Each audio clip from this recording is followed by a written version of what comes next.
one of the things that I think this heightens the meaning in your life, is to try to do difficult things, right? Aim high. Don't aim so damn high you can't manage it, and make sure you break down your aims into reasonably attainable sub-goals, but you want to aim high, and then you want to see how hyper efficient you can get. That's a great thing to do in your early 20s, is to see, okay, like discipline yourself. You think, okay, how much work can I do if I load myself right to the maximum? How far can I work? How hard can I work until I exhaust myself? And then you back off, obviously, because the optimal amount of working, productive engagement, let's say, is that which is sustainable across decades. So you have to learn that, but you don't learn that without stretching yourself to your limits to begin with. And, if your life isn't everything it could be, and if you're suffering from an excess of meaninglessness, well, it means you're not oriented in the world of chaos and order properly. It's like you could learn to discipline yourself. Figure out what it is that you need to do and that you want to do, and then see how efficient you can get. Because one of the things that's quite fun is to figure out, if you have a task, I always tell my graduate students this if they're doing an experiment too. If you have a task that you have to do, it's really interesting to spend a few minutes, sometimes hours, depending on how long the task is. See if you can figure out how to do it from 5 to 10 times faster. It means you'll have to rearrange the way you think about it, but you can often do it. And that's how extremely productive people get so hyper efficient. It doesn't matter what your personal circumstances are. There's always something that isn't right near you, isn't correct, isn't laid out properly, that you could just fix if you wanted to. There's no shortage of opportunities to do that. You can do that in your own mind. You can do that in your own room. You can do that in your own household, in your local community. And maybe if you get good at doing it at all those levels, then you can start to look beyond that. If you adopt an attitude that the role that you should play is to make things better wherever you are, however you can, that what would actually happen would be that things would get better wherever you are. The world shifts itself around your aim, because you're a creature that has an aim. You have to have an aim in order to do something. You're an aiming creature. You look at a point and you move towards it. It's built right into you. So that sets up the world around you. It organizes all of your perceptions. It organizes what you see and you don't see. It organizes your emotions and your motivations. So you organize yourself around that aim. And then what happens is the day manifests itself as a set of challenges and problems. And if you solve them properly, then you stay on the pathway towards that aim. And you can concentrate on the day. And so that way you get to have your cake and eat it too, because you can point into the distance, the far distance, and you can live in the day. And it seems to me that that makes every moment of the day supercharged with meaning, because if everything that you're doing every day is related to the highest possible aim that you can conceptualize, well, that's the very definition of the meaning that would sustain you in your life. An uphill trajectory is actually even better than being somewhere good, as far as I'm concerned, because one of the things that really makes your life meaningful is the clear realization that you're headed somewhere better than you are now. And then it's even better if you also understand that there's a direct causal relationship between the things that you're doing and the steepness of that incline. There's two modes of being in the world, right? There's one where you adopt the responsibility for living properly, for being properly, and you make the sacrifices necessary for doing that, and then everything will flourish properly. And the other one is a pathway of resentment and bitterness and rejection and genocide. If you make your life 0.1% better a week, man, in 2 or 3 years, you're in such a better place than you were that it isn't even like the same domain. And if you keep that up for 10 years or 20 years, especially if you're young and you start early, you start to straighten yourself out and fix the things that you can fix. You can transform your lives in ways that are completely unimaginable. And God only knows what the upper limit of that is in terms of human possibility. What you're actually made of, what you're made of is what you encounter when you voluntarily encounter the unknown. And so the more you voluntarily encounter the unknown, the more you get made of. And the more you get made of, the more there is to you. And then the more you're good at encountering the unknown and restructuring order and calling forth proper order out of the potential of being. And God, you got to think, why wouldn't you do that since you can do that? The fact that you're fragile is actually a precondition for your heroism, because if you weren't fragile, then there'd be nothing heroic about doing something difficult, right? Because if you couldn't be hurt or damaged or defeated or end up in failure, then where's the moral courage in the endeavor? It has to be that the fragility is built into the courage. People denigrate the opportunities that are right in front of them. And there's no reason to do that, because what's right in front of you is the majesty of being. That's what's right in front of you. It's inexhaustibly complex and full of potential, and there's no reason to assume that wherever you happen to be isn't as good a starting place as anywhere else. Well, I know some people have terrible, terrible lives. They're in situations that are absolutely unbearable. But I also do know that even situations like that can be made a hell of a lot worse by the worst kind of attitude. That's for sure. Regulate your habits. Try to get up at approximately the same time each morning. I would recommend that you get up approximately when other people get up. So that would be something in the neighborhood of 7:30 or 8 in the morning, perhaps earlier, perhaps a little bit later, but you want to stabilize that, because your circadian rhythms operate more, fluidly, and your mood is likely to be regulated better if there's islands of stability in your daily routines. Human beings like daily routines, just like dogs like daily routines. And so regulate your sleep. I would say when you get up in the morning, eat breakfast. That's a really important thing to do.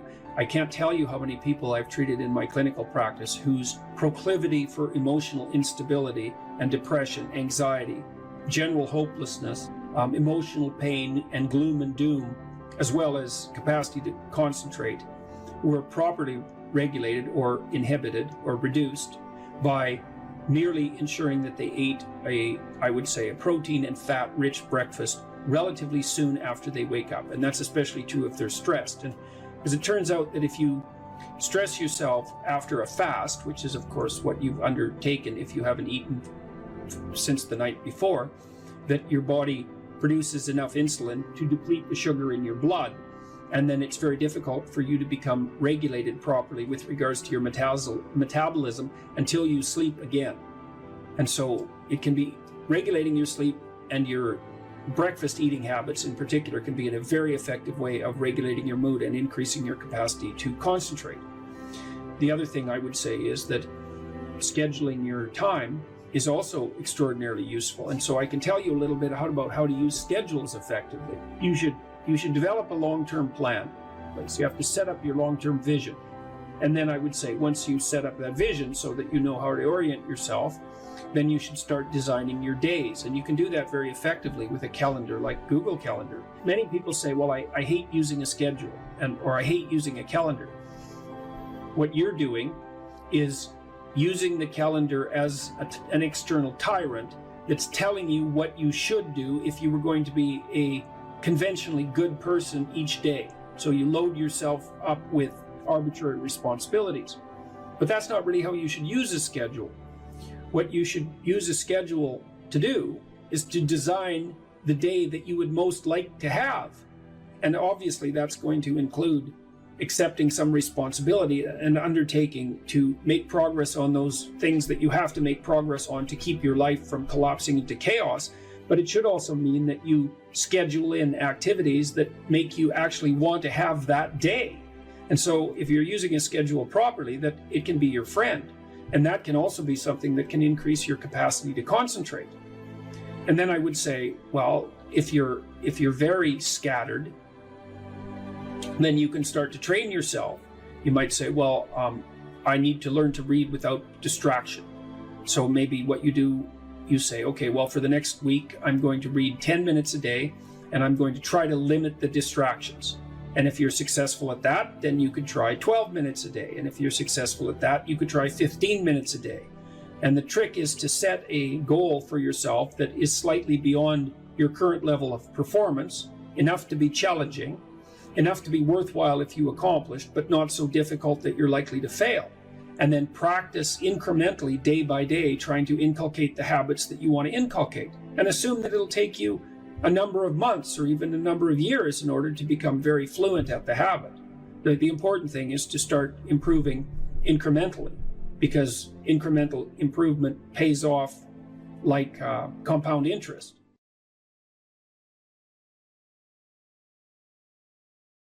There's a book. It's a book called About Face. It's about a guy that was in the Korean War and then he was in the Vietnam War, and his name is Colonel David Hackworth. When I was on deployment, I would open up that book anywhere, and I would read 2 pages or 3 pages before I'd go to bed if I was in my bed that night. And there were so many lessons that correlated to what I was actually going through. And a real obvious example was, when you read, you can learn, and you don't have to go through the school of hard knocks. You don't have to get punched in the face repeatedly with things that turn out to be situations that other people have absolutely gone through. The level of capability increases so much by seeing something one single time. Well, if I see something one time, I'm infinitely better than if I'd never seen it before. It's like those little puzzles. They give you a little puzzle, some kind of a mind bender, right? The mind benders only work on you one time. The riddle only works on you one time. Then you go, I know the answer to that. That's the answer. You never get fooled by that again. So just seeing it one time, you're infinitely better. So when you read enough, you're capturing all these lessons. Of course, you want to put the book on. You want to become that person. That can rattle you up, man. Especially if the person is thinking all sorts of things that you've never thought. I mean, I love reading for that reason. I could pick my peers too, which I really loved. It's like, well, I have these people around me, but then there's these people who've lived before me and in different places, and I can set them up on my shelf. I can enter into their world, and I can benefit from everything they've thought and saturate myself with that person. It's very disruptive, especially if the person that you're reading has a mind that's more powerful and more well-developed than your own. It was very disruptive, but unbelievably useful to try on other people like that. And you get the benefit of their entire life distilled into their book. It's 30 years of work. I read this one book called The Neuropsychology of Anxiety, which it's a great scientific work. It's a very hard book. I think it has 1,800 references, something like that. And this guy, Jeffrey Gray, he actually read all those references and he understood them. And so it took me 6 months to read the book, but I got an entire education out of it. I got to experience in 6 months what it took him 30 years to learn. Like, what a gift that is. It's unbelievable. What were you reading when you were in university? Was it fiction, novels? Was it nonfiction? What were you focusing on? As trite as this may sound, it was actually the most impact was from Shakespeare. It was the most impact on multiple levels. And I'll tell you the primary level. And when I've covered Shakespeare on my podcast, I explain this to people. People think, well, I didn't really understand. I read it, I didn't understand it. If you think you're going to just pick up Shakespeare, open it up and read it and understand it, you're not going to, because it's barely written in English. It's barely written in English. It's almost another language. So what you have to do is you have to start to interpret it. And so what I realized with Shakespeare is, number one, the weight of the words, that these words were so pregnant with meaning that you had to pull those words and parse those words and pull those words apart to see all the depth that each individual word had, and then the way that they're put together.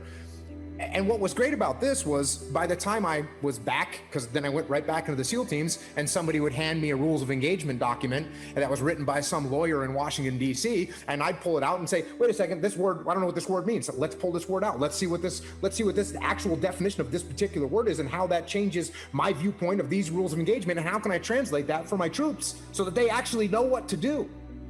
So that part for me was, from a reading perspective, starting to read Shakespeare and saying, oh, okay, you're not going to understand this. And if you don't understand something, that's okay.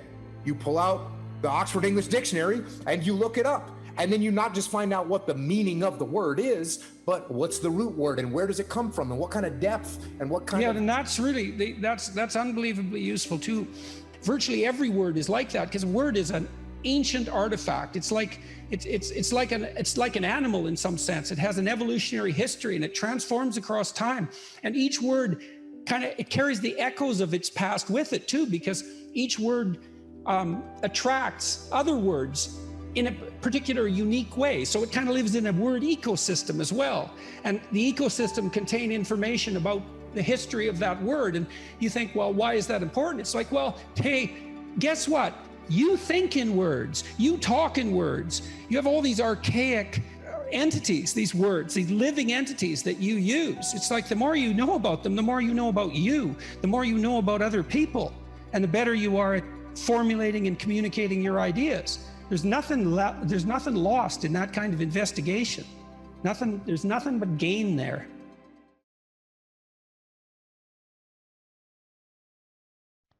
If you can communicate in those means, speaking, writing, and if you can think, you are so powerful that nothing can stop you.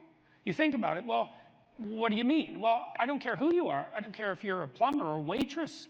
Not that there's anything wrong with being a plumber or a waitress, because there isn't. It's like you're going to negotiate for a raise. You're going to negotiate for a promotion. You're going to negotiate how your customers treat you.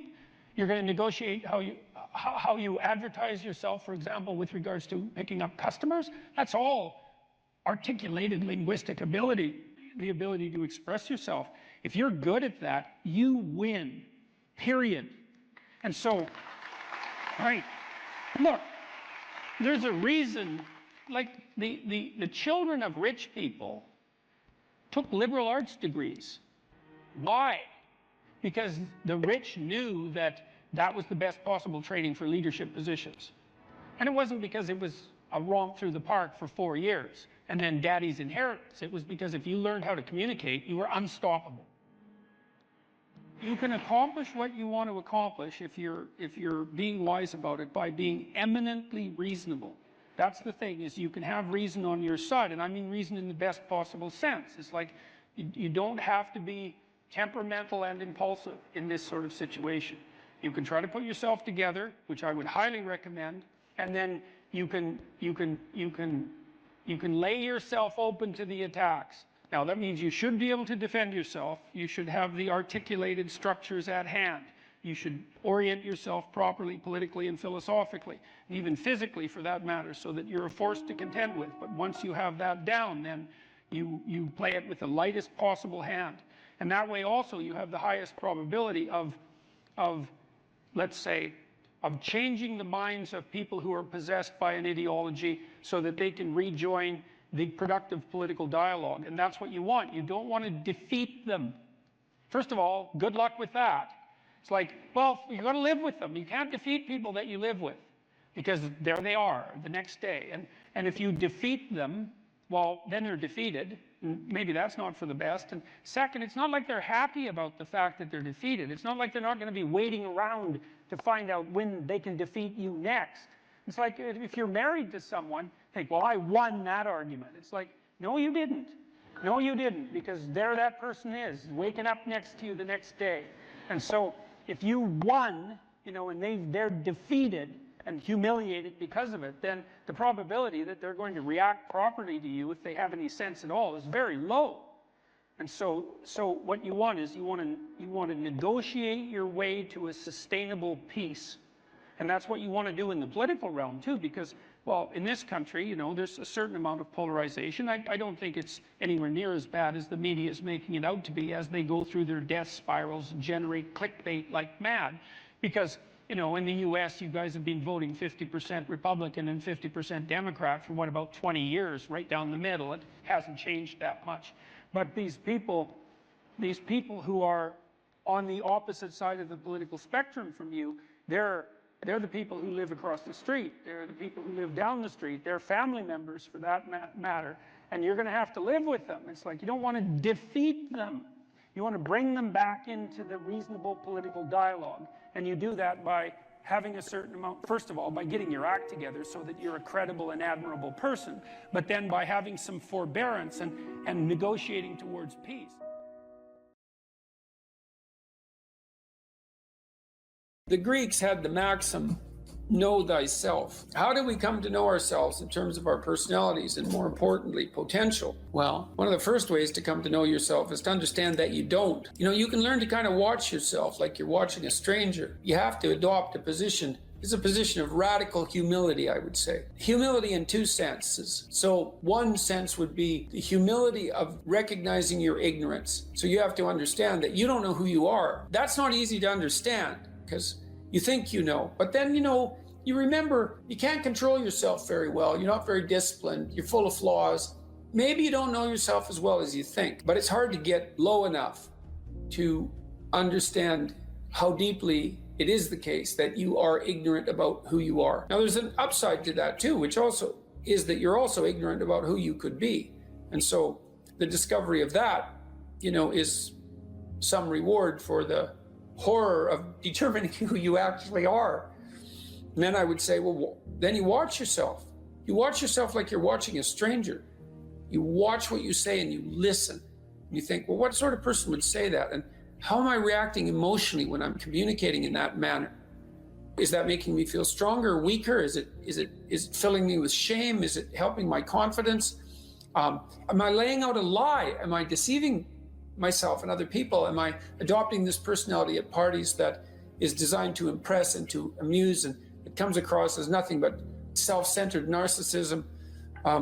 What are my dark fantasies? What are my aggressive fantasies?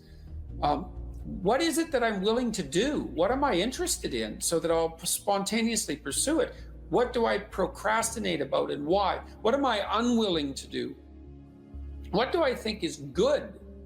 What do I congratulate myself for accomplishing? And what do I berate myself for failing to confront and to implement? Those are all incredibly complicated questions, and you don't know the answers to them. So that's a start. And then in terms of potential, well, you'll discover a little bit more about your potential as you discover who you are, especially the darker parts of yourself, because then you discover your potential for mayhem.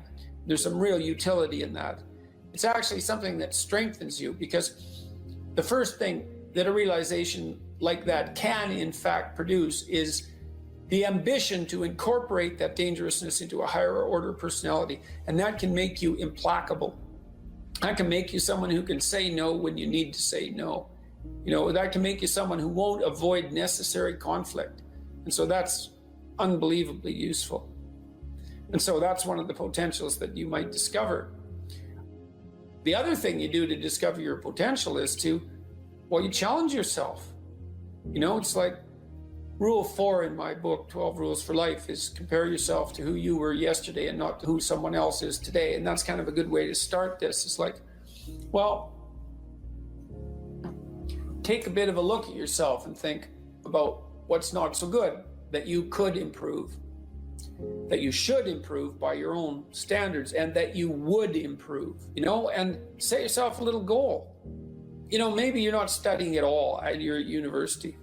Or maybe you're at work and you've got this stack of paper there, and you haven't looked at that damn stack for like a month, and you know that you should be.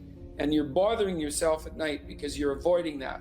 You think, well, I've avoided that stack of paper completely for 1 month. I'm quite a coward when it comes to whatever snakes might be hidden in that stack of paper. How about tomorrow I just put that stack of paper in front of me on my desk and I glance through it for 15 seconds. See if I can do that. It's like, well, you set yourself a goal of improvement. It's a humble goal, because really, are you such a coward that the best that you can bloody well manage after a month of avoidance is 15 seconds of exposure to a stack of paper? It could easily be. You've been avoiding it. You're obviously afraid of it. And so the situation could be that dismal and dire. And you might think, well, geez, it's no bomb to my ego. It's not fostering the strength of my ego to recognize in myself someone who could only withstand 15 seconds of exposure to that thing I'm afraid of.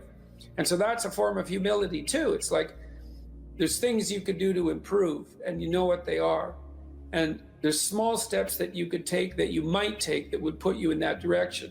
And then the question is, are you big enough to take those small steps? You know, are you capable of grappling with the fact that you're fundamentally flawed to the point where you have to break things down into almost childlike steps in order to manage them? And the answer to that is, yeah, you are.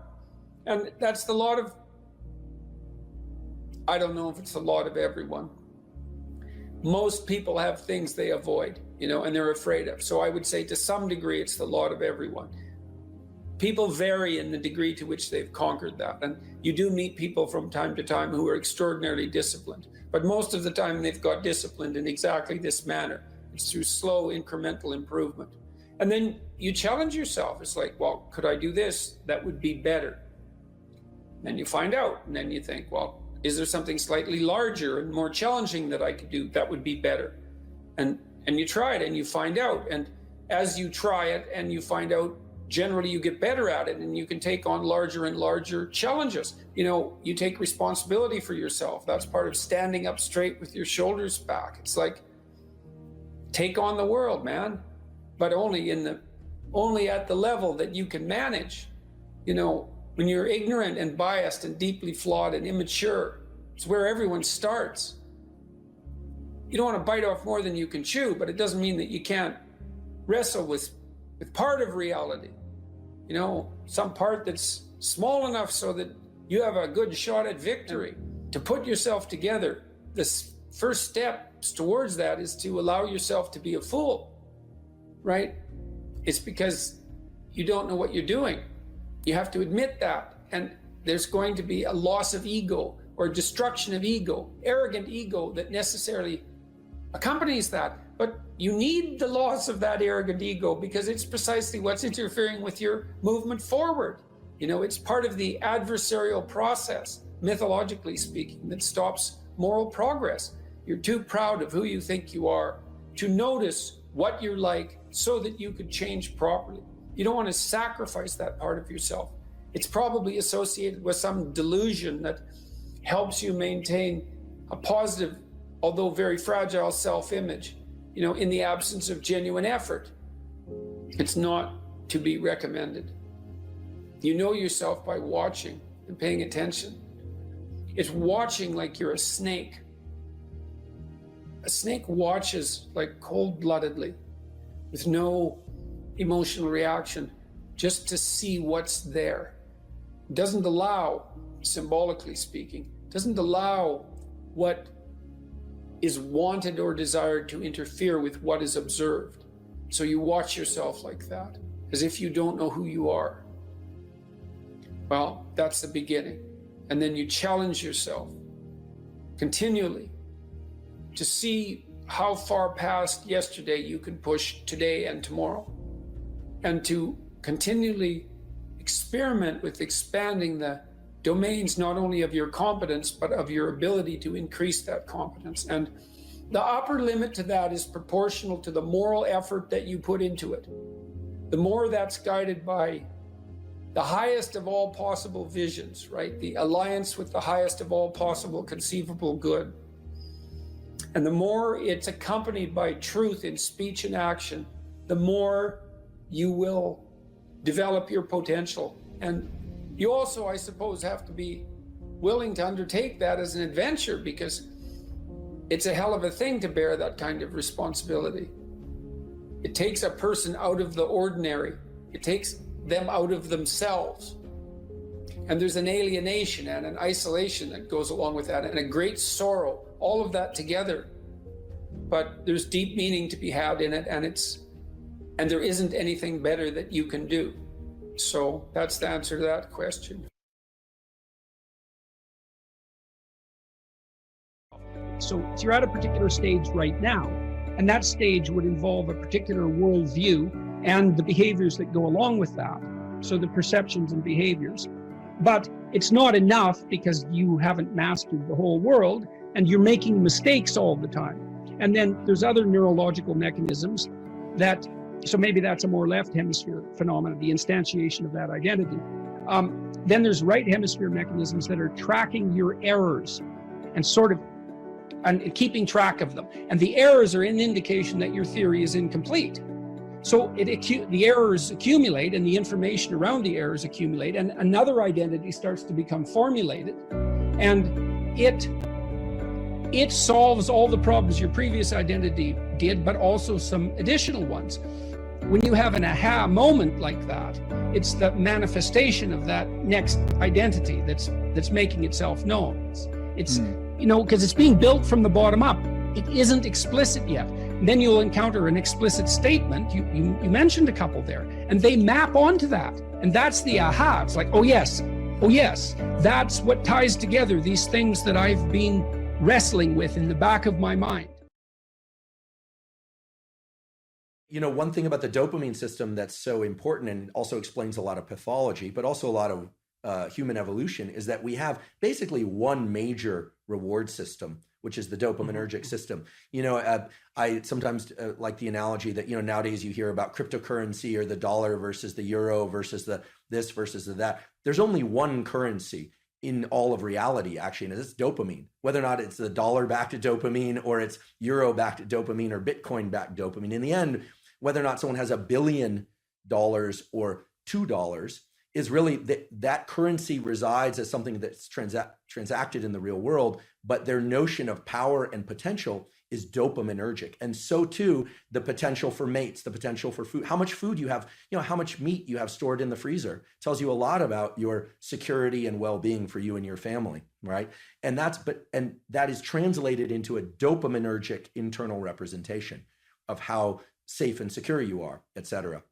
So this system of fear versus confrontation taps directly into the dopaminergic system. And there's a beautiful set of studies that were done in the 1960s, published in the journal Science, as one of the top journals to publish in. Again, this is not work that I did, but where they gave human beings, the option to stimulate a number of different brain areas, just sitting in the clinic. And some brain areas would evoke feelings of drunkenness, others would evoke feelings of anger, others of sadness, others of sexual arousal. And the area that these subjects all preferred to stimulate the most, in fact, they would just sit there and lever press pretty much all day long, was this midline thalamus area. And the subjective feeling that they reported, I find this interesting and would love your thoughts on this, is one of mild frustration, anticipation of something, although they didn't know what.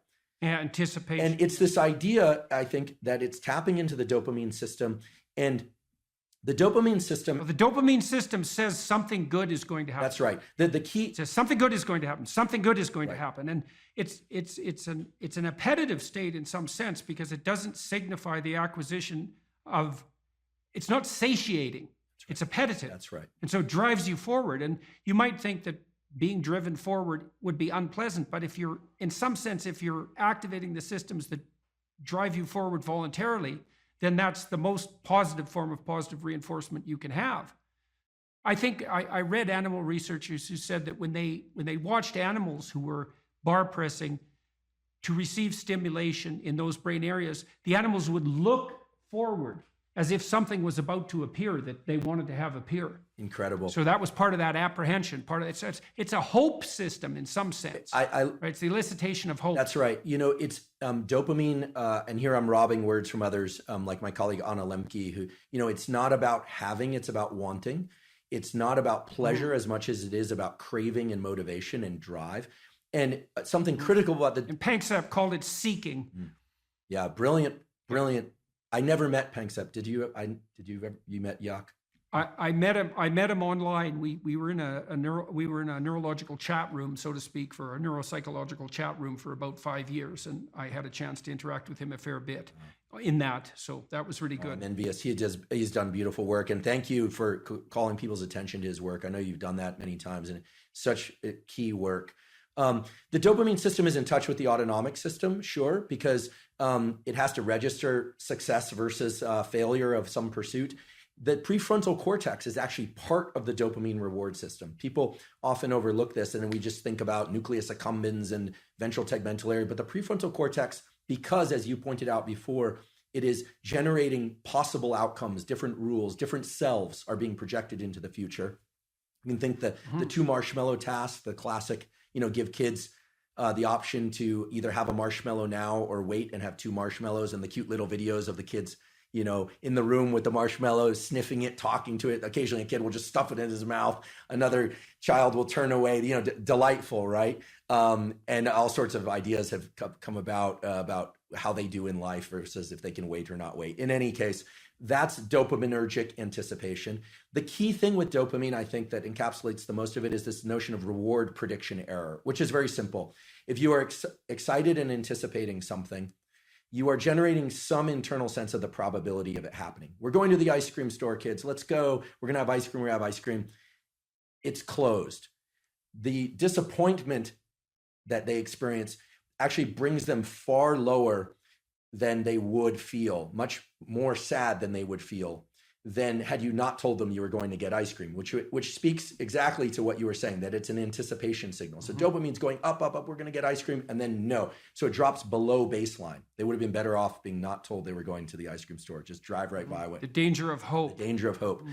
If you anticipate that it's going to be open, and again, this could translate to any scenario, and it's open, there's a dopaminergic signal upon receiving the reward, but it then drops a little bit. This is the basis of addiction, actually. Drops a little bit below baseline transiently.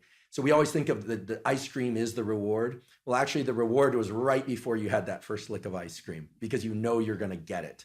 This is also true of sexual behavior. It's true of people who sell a company or they're anticipating something exciting, or of a wedding. It also sort of partially explains this notion of postpartum depression, where people are so excited about something, the delivery of a child or something, on the arrival, and then for some reason they feel let down. It's because the anticipation was that great. So many scenarios. There might be an exhaustion component there too. Well, it's also the case, if I remember correctly, that dopamine kick. So imagine what it does is backtrack the neural systems that were activated as the reward was approached. So then it feeds back reinforcement, not reward, but mediates cellular growth and maybe myelinization. It's increasing the efficiency of the neural connections of the systems that were activated just prior to receiving that reward in the order they were prioritized. That's right. In the order they were manifested. So the closer the behavior is to the receipt of the reward, the more it's reinforced and more likely to be manifested in the future. And then there's a decay function going back in time. And that's partly how an addictive subpersonality can grow too, right? Because you can imagine that there's a certain state of mind that you're in. Maybe it's a state of something approximating nihilistic hopelessness that grips you every time you're motivated to seek out your favorite drug. And that's fairly far back in the activation chain, but it's there every time you take a hit.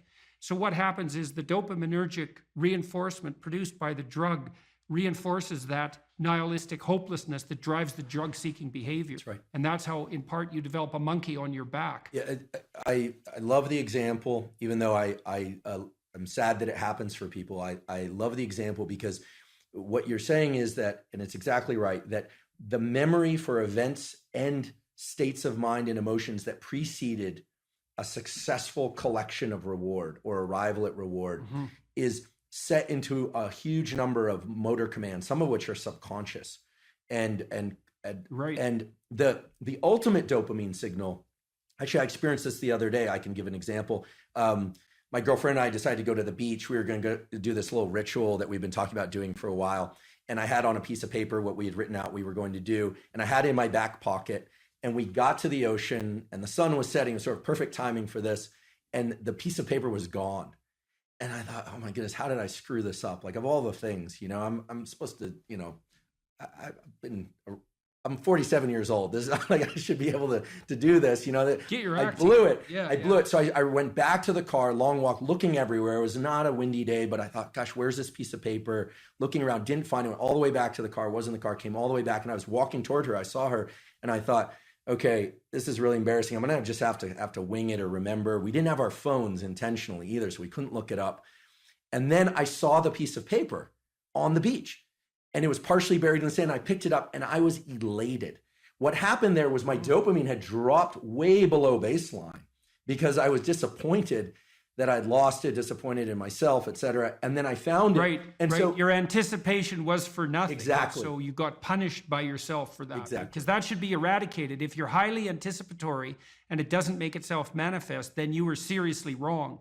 So you're going to take a emotional hit as a consequence of that. I think that's also associated, that emotional hit, that pain that you feel, I think that's actually associated with the beginning stages of the death of the systems that mediated that initial response. Because you should eradicate systems that make you anticipate that don't work, right? And that means those systems, which are already instantiated and alive in some sense, have to decay and die. And it strikes me as highly probable that you're going to pay a price in something approximating pain for the death of those malfunctioning systems. It's also why, because why wouldn't they fight for their lives to some degree? Why wouldn't they resist the decay and death that might be necessary to keep you going? Why? There should be some pain associated with that logically, because it is a biological transformation. Yeah, it's an interesting lens to view it through. That self image that I had in that moment of, I'm the responsible partner who can take care of a simple thing, right? For this nice little ritual that we'd been talking about doing for a while. I failed, right? So that part. Well, it's also so interesting. You think about that. This is a depressive cascade, and it's very hard to bind, because imagine you anticipate something and then you make a mistake. Now the question then becomes, how significant is the mistake? And one view of your error would be, well, the paper blew out of my pocket and that could happen to anybody. And the more catastrophic interpretation would be, and it's an extension of the thought path that you started to walk down, well, I'm near 50 years old, I should be much more responsible than this, and there's something wrong with me as a person. And then a depressive person would go even further. They'd say, well, not only is there something wrong with me in this decision, this is a decision like every other decision I make right now. I never make a good decision. In the past, I've never made a good decision, and there's no way I'm going to change in the future. And so the depressive takes that punishment response, let's say, that's a consequence of failed anticipation, and can't bind it. It just takes out all of their potential future selves. That's a good way of thinking about it. Yeah. And so then they're in a depressive pit. Yeah, so that's too much learning from failure. Right. I'm really I'm grateful for your insight on this, because indeed, if I'm honest, my thought train went to the point of, I didn't think, I'm a total failure because I lost this piece of paper. I thought to myself, well, if it were a priority, I would have ensured I wouldn't have lost it. Right. She'll interpret it as not being a priority. Like, where are my priorities? Am I overspent? Like what's going on? You start to sift into the full set of questions. And then, of course, finding the paper resurrects the sense of self. It was, I think it was in that movie Pulp Fiction. Yeah, well, that binding problem is really tricky, because so there's some good rules of thumb for that, which is one of the rules of thumb for that that's extremely useful, that's socially instantiated, is innocent until proven guilty. Right, so you might say when those thoughts come up, because they're adversarial and accusatory thoughts, you might say, well, that is part of the realm of possibility, but I shouldn't. When your child does something wrong that's minor, you don't say you're a rotten kid, right? You bind it. You say, look, kid, here's a bunch of things you're doing right. But in this particular example, specific situation, here's the minimal thing you did incorrectly and how to alter it. And it's a really good habit of mind. It's like to address towards yourself as well as to other people, which is to say, well, what's the minimum crime that I'm responsible for in this moment? And that's part of this miracle of the presumption of innocence, and especially without proof. A lot of what I did in my clinical practice to people who had a depressive temperament was help them make a case for themselves. It's like, well, maybe you're as bad as you think you might be, but maybe not. Let's take the contrary argument. Let's make you as innocent as you can be in this situation, and only narrow the repair to the absolute minimum that needs to be manifested.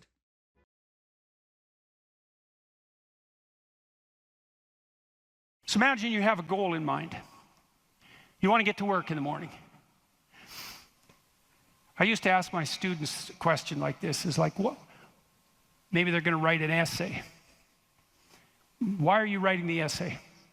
Why are you in class? Well, I'm in class because I need this class because it's part of my major. Well, why did you why did you pick a major like that? Well, I'm interested in psychology. Well, why did you come to get a degree? Well, I think I need a degree to get a job. Well, why do you need a job? Well, I need a job to keep body and soul together, and maybe to be productive, and maybe to, establish a name for myself. And why do you want to do that? Well, because, it's part and parcel of living properly. And why do you want to live properly? And well, then, and how would you live if you lived properly? And at that point, people are usually unable to answer, because you can just push people with questions about why until they run out of explanations.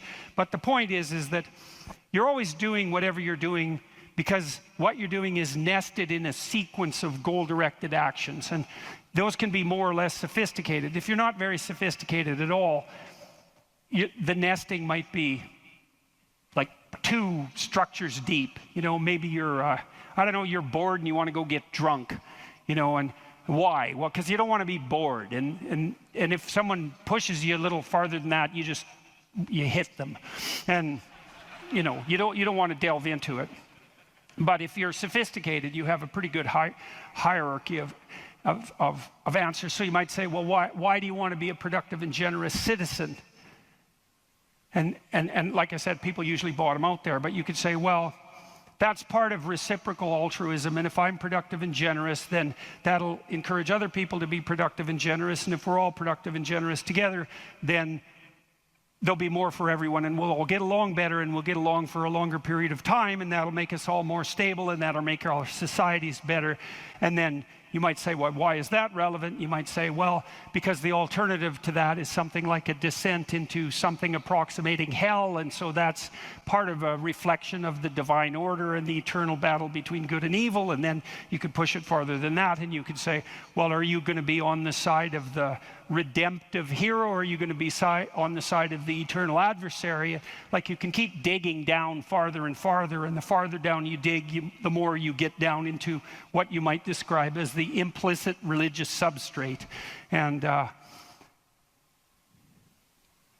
it's very much useful to know that and to make as much of that conscious as possible. So now imagine that you've come to this talk tonight because you've decided to aim up. And maybe you haven't formulated that precisely explicitly, but something is driving you in this direction. And then you come to the talk and you find out that I'm talking about something that isn't what you expected, and it doesn't seem to be moving you along on your pathway forward to that end. And what's going to happen is you're going to be disappointed. And you might be anxious too. You're going to be disappointed because disappointment signals that you're experiencing something that's not relevant to the goal that you are attempting to pursue, and that might in fact be interfering with it. That's what negative emotion does. And maybe if you're disappointed in what I say, that also makes you anxious because you assumed that you would come here and I would say something relevant, because you assumed that you knew who I was, and then it turned out that I didn't, and then you don't know who I am, and then you don't know what you're doing here, and then you get anxious. And the reason you get anxious is because that's what anxiety is for. It tells you when the pathway to your goal has been disrupted. So multiple pathways have now emerged. So imagine you're driving your car to work and it quits. And what happens is you get anxious. And the reason you get anxious is because, well, you were beetling along quite nicely in your world, and everything was reduced to like a unidimensional simplicity. You weren't in a car as an object, you were in a thing that took you to where you wanted to go, and it was just doing what it was supposed to be doing, tracking you along the pathway to your goal. And then it fails and you're off on the side of the road, and you get anxious because how the hell are you going to get to work? And what if you don't get to work? And is your boss not going to be very happy with you? And maybe this is the 3rd mistake you've made this week. And what if you get fired? And weren't you an idiot for buying this car? Maybe you shouldn't have a car at all. Maybe you should have walked to work. And maybe you should take a bicycle, because after all, that would save the planet. And and maybe now you have to take your car to a mechanic, but the last time you went to the mechanic, you got ripped off because you're too stupid about vehicles to manage one, and you're kind of stupid about technology in general. And aren't you stupid? And maybe you're too stupid, and isn't your wife going to? That's anxiety, right? And that's the emergence of a multiplicity of pathways, right? And so what anxiety signifies is the degeneration of attentional hierarchy into multiplicity. And the reason you get anxious and it feels bad is because now your body can't compute how much energy you have to put out in order to get to your goal. And so you can't organize the world. You're apt to use more resources than you'll replenish. And if you continue to do that, then you'll die. And so anxiety is a signal that complexity has reemerged. Chaos, that's the eternal dragon of chaos. Chaos has reemerged because your narrative has collapsed. And so that's negative emotion. That's what negative emotion signifies, is that it's the collapse of an organizing narrative. And so that's very interesting to know. So you feel positive. If I walk on the stage and I know I'm supposed to go to the front of the stage, say, and the reason I want to do that is because I know I have to talk to you, and that's and I want to talk to you because I think it's valuable to talk to you, etc. That's nested in a hierarchy of value. And if I see a clear pathway to the front of the stage, then that actually produces positive emotion. And that positive emotion impels me forward, because positive emotion does impel you forward. That's what it's for. That's how positive emotion is linked to action. So if you're enthusiastic because you can see a pathway forward to a valued goal, and that enthusiasm manifests itself. This is true even neurochemically. It manifests itself as positive motivation to move forward. And not only that, if you're moving forward and it's working, your brain tracks the fact that it's working, and then that's linked to dopamine release, by the way, which is what cocaine releases. It's linked to dopamine release. And the other thing your brain is doing, even when you're just walking to where you want to go, if you're successfully walking there, your brain tracks what you're doing. There's circuits that are activated while you're doing it. And if what you're doing results in the result you desired, then the dopamine floods those little neurons that are active, and it makes them grow and flourish. And so as you practice something that's working, the circuit that is activated as you're practicing is bathed in dopamine, and that makes it stronger. And that feels good. It's growth. It's part of positive emotion. And so the positive emotion moves you forward, but also encourages you to develop a habit of that practice. And so one of the things I would bloody well say is, don't make a habit of pursuing things that aren't good for you, because you build that into you. That's what happens if you become addicted to something, you know. You build a little monster inside you that's grown. It's there. It's after one goal, despite everything else. Not a good outcome. So now positive emotion also signals the fact that it's also an energy conservation observation. So as I move forward towards my goal, with each step I take, it's going to take less energy to get to the goal. And so that means that the positive emotion signifies, what would you say? It signifies the increasing efficiency of your action as you move towards a goal. So negative emotion signifies the fact that things have got too complex for you to manage, and positive emotion signifies that you're approaching your goal and that there's less demand on energy output with every step forward. And so that's emotion. And that's pretty much worth knowing. And then what happens when you're watching a movie is you infer the goal of the protagonist, or the villain for that matter. You infer the goal of the character that's being portrayed on the screen. You adopt that goal as your own.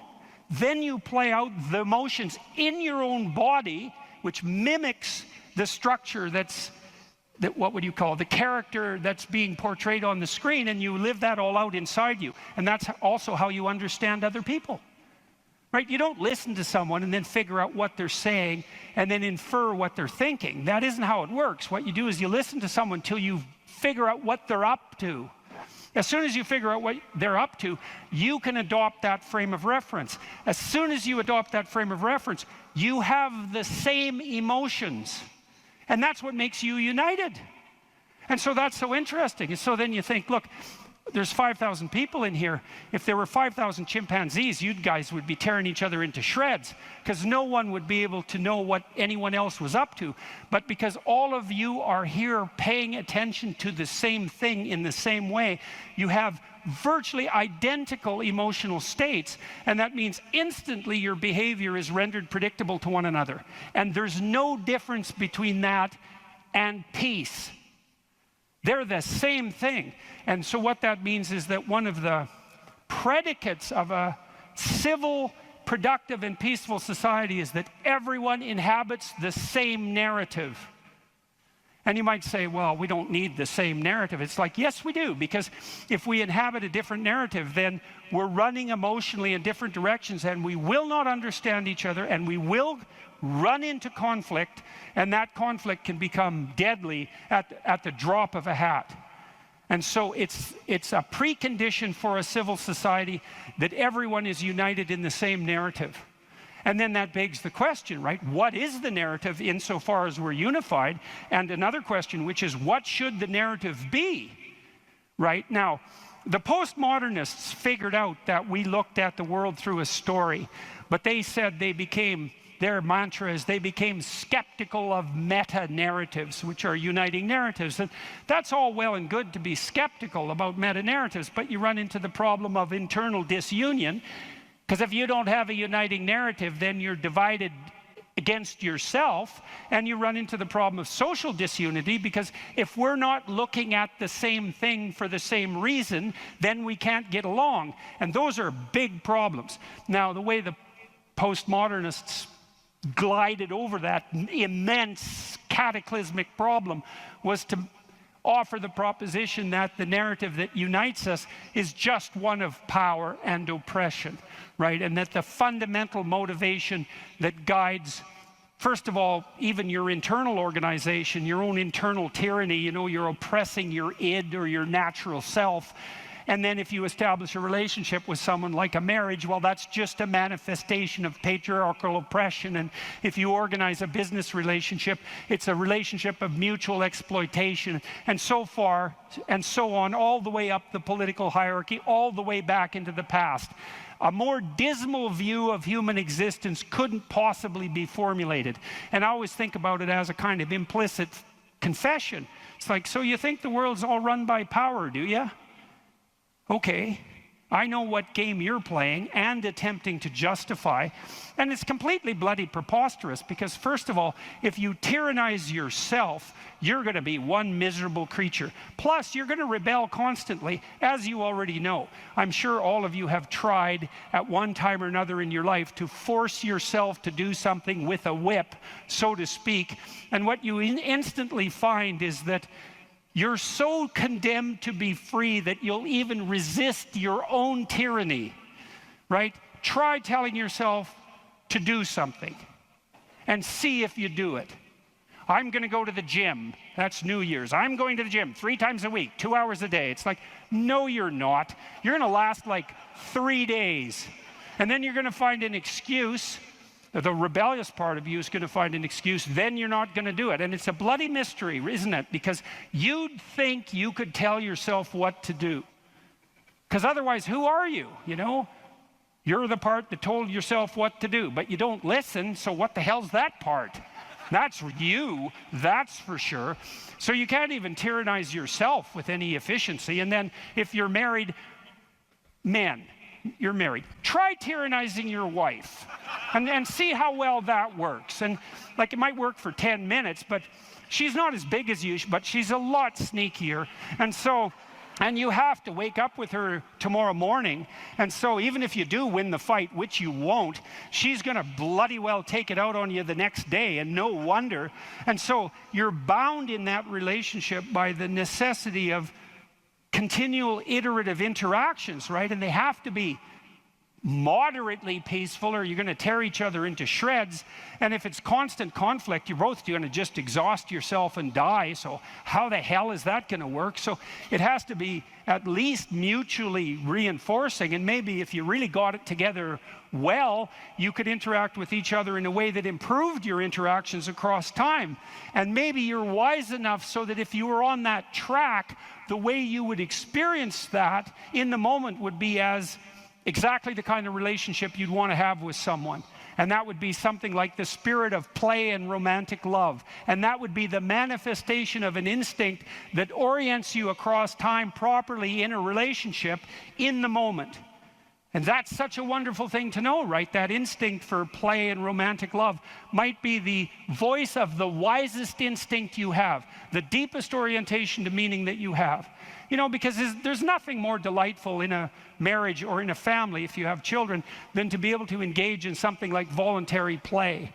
And you know, if you could have the world set up the way you would want it to, if you had any sense, wouldn't it be something if mostly what you did was something akin to play? And that's equivalent. Christ in the gospel says, know that unless you become like a little child, you'll never enter the kingdom of heaven.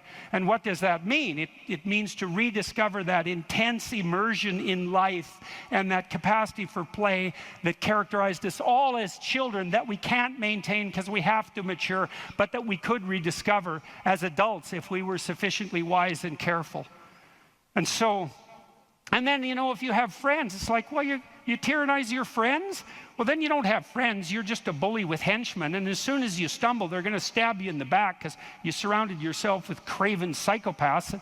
They're just going to wait for the moment to take you out. That's not a friendship, obviously. And if you're running a business, and those of you who've run businesses who have a clue know this is true, it's like, what happens if you rip off your customers? Well, you can get away with it once or twice, but word gets around in no time flat, and then you're just done and bitter and resentful because your idiot machinations didn't work. But if you engage in fair trade and you're reliable and you deliver what you promised and you're half decently good to your employees and the people that you work for, then they're going to be pleased with you, and they're going to come back and they're going to talk to their friends about how well you did, and you're going to flourish. And none of that's arbitrary. You know, that's all guided by the manifestation of a certain form of attentional priority, right? You go to your customer's house, maybe you're a plumber, and the first thing you do is you listen to their damn problem. And so at least you have enough sense to engage in dialogos, right? You actually want to hear what the problem is, and then you actually want to solve it. And if you do that with some diligence, they're going to be pleased with you because they don't want sewage all over the rug. And so your interests are aligned, and if you offer what you promise, then you're going to evoke positive emotion in them and quell their anxiety, and that's exactly the service that you're offering. And so that means you're acting out the proper story, you're productive and generous and honest, and there's nothing arbitrary about that as a ethos that unites you internally and that also makes it possible for you to exist in a peaceful and productive society.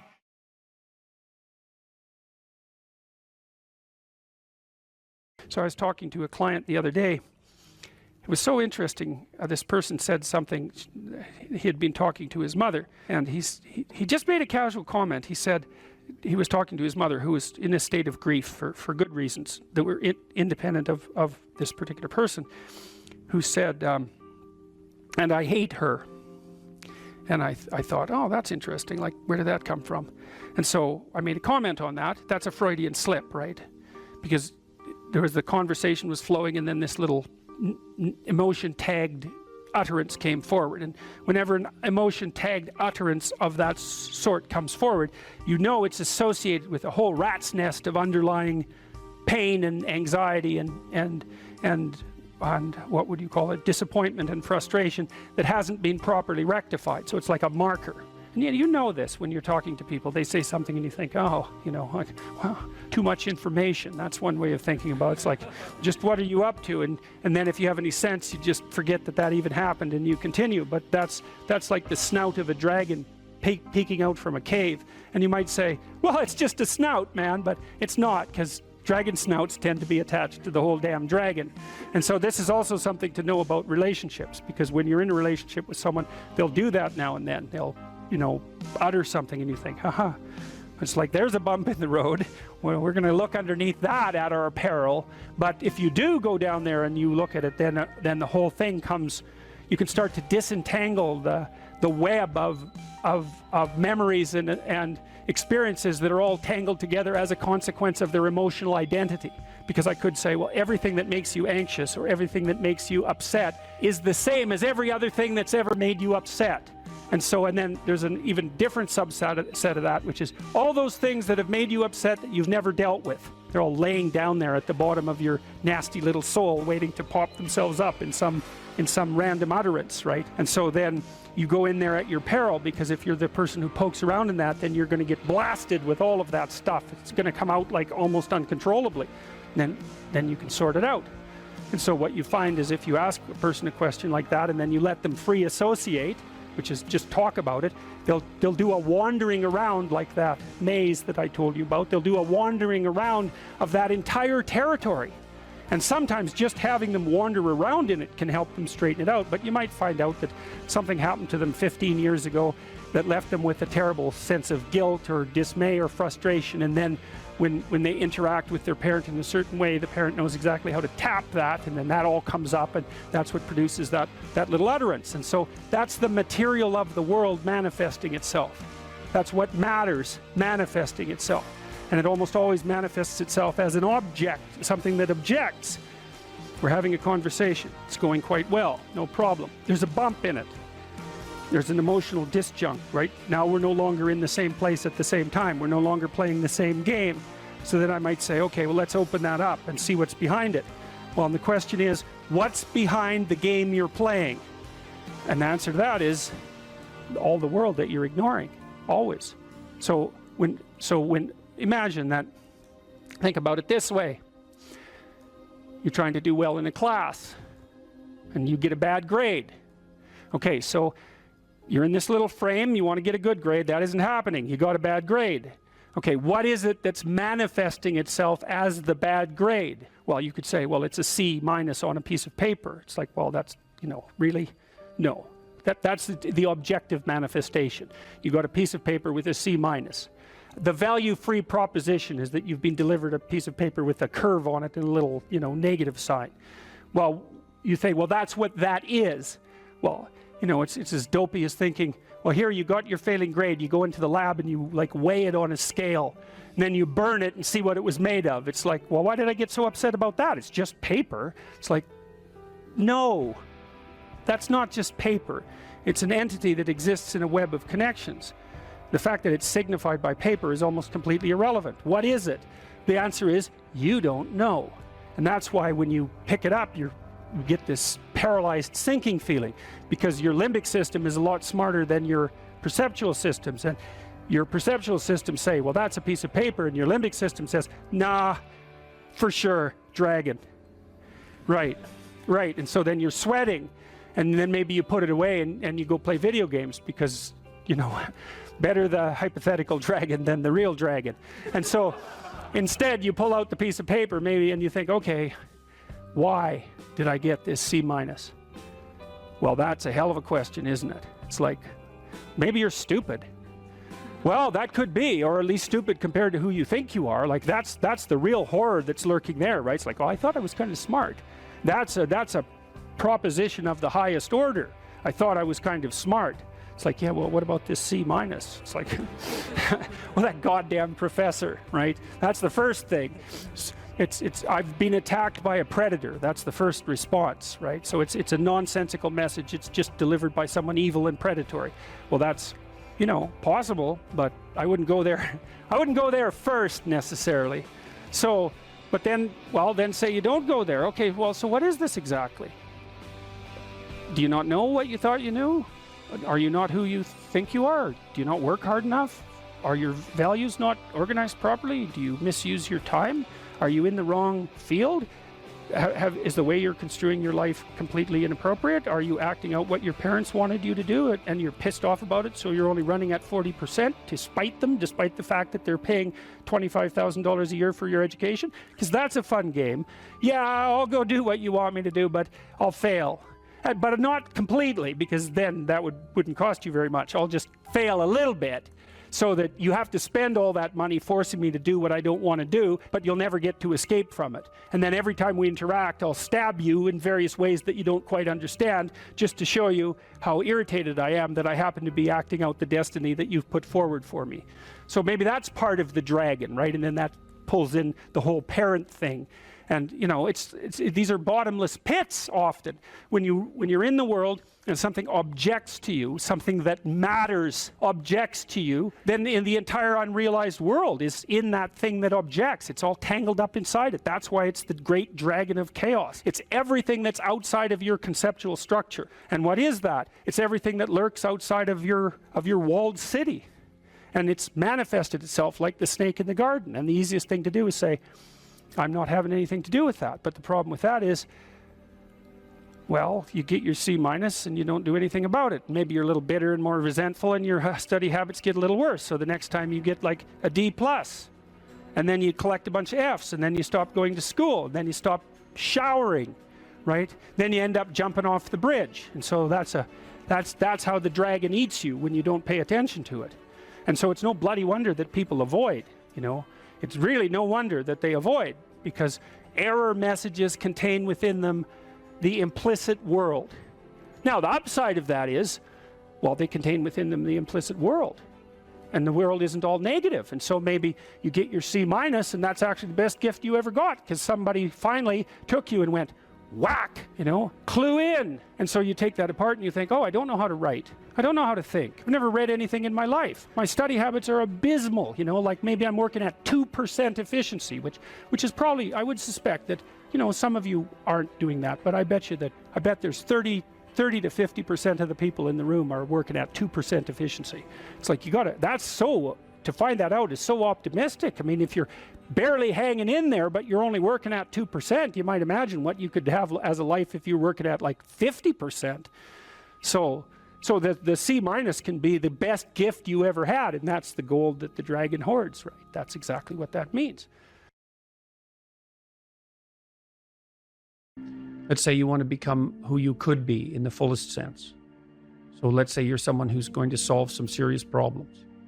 Okay, the first thing you have to do is admit to the seriousness of the problems. That's no joke. And so the first thing is just the terror of the problem itself. And that's enough to paralyze you, right?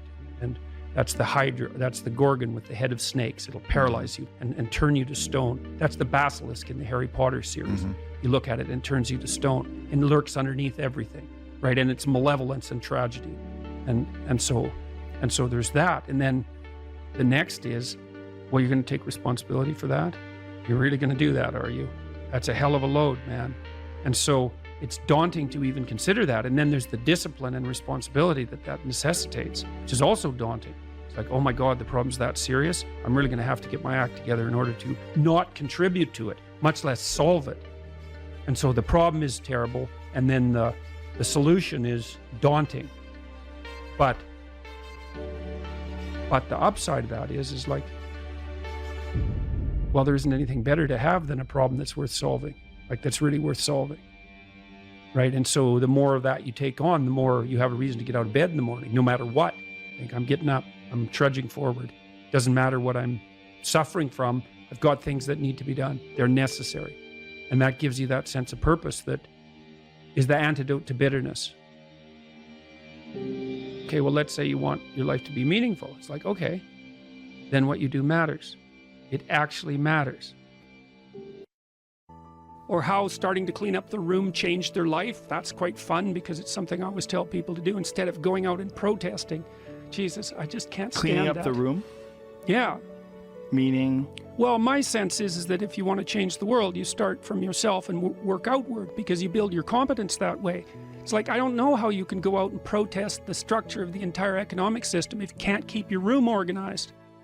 Well, I made a video which was called Message to Millennials, where it was called How to Change the World Properly.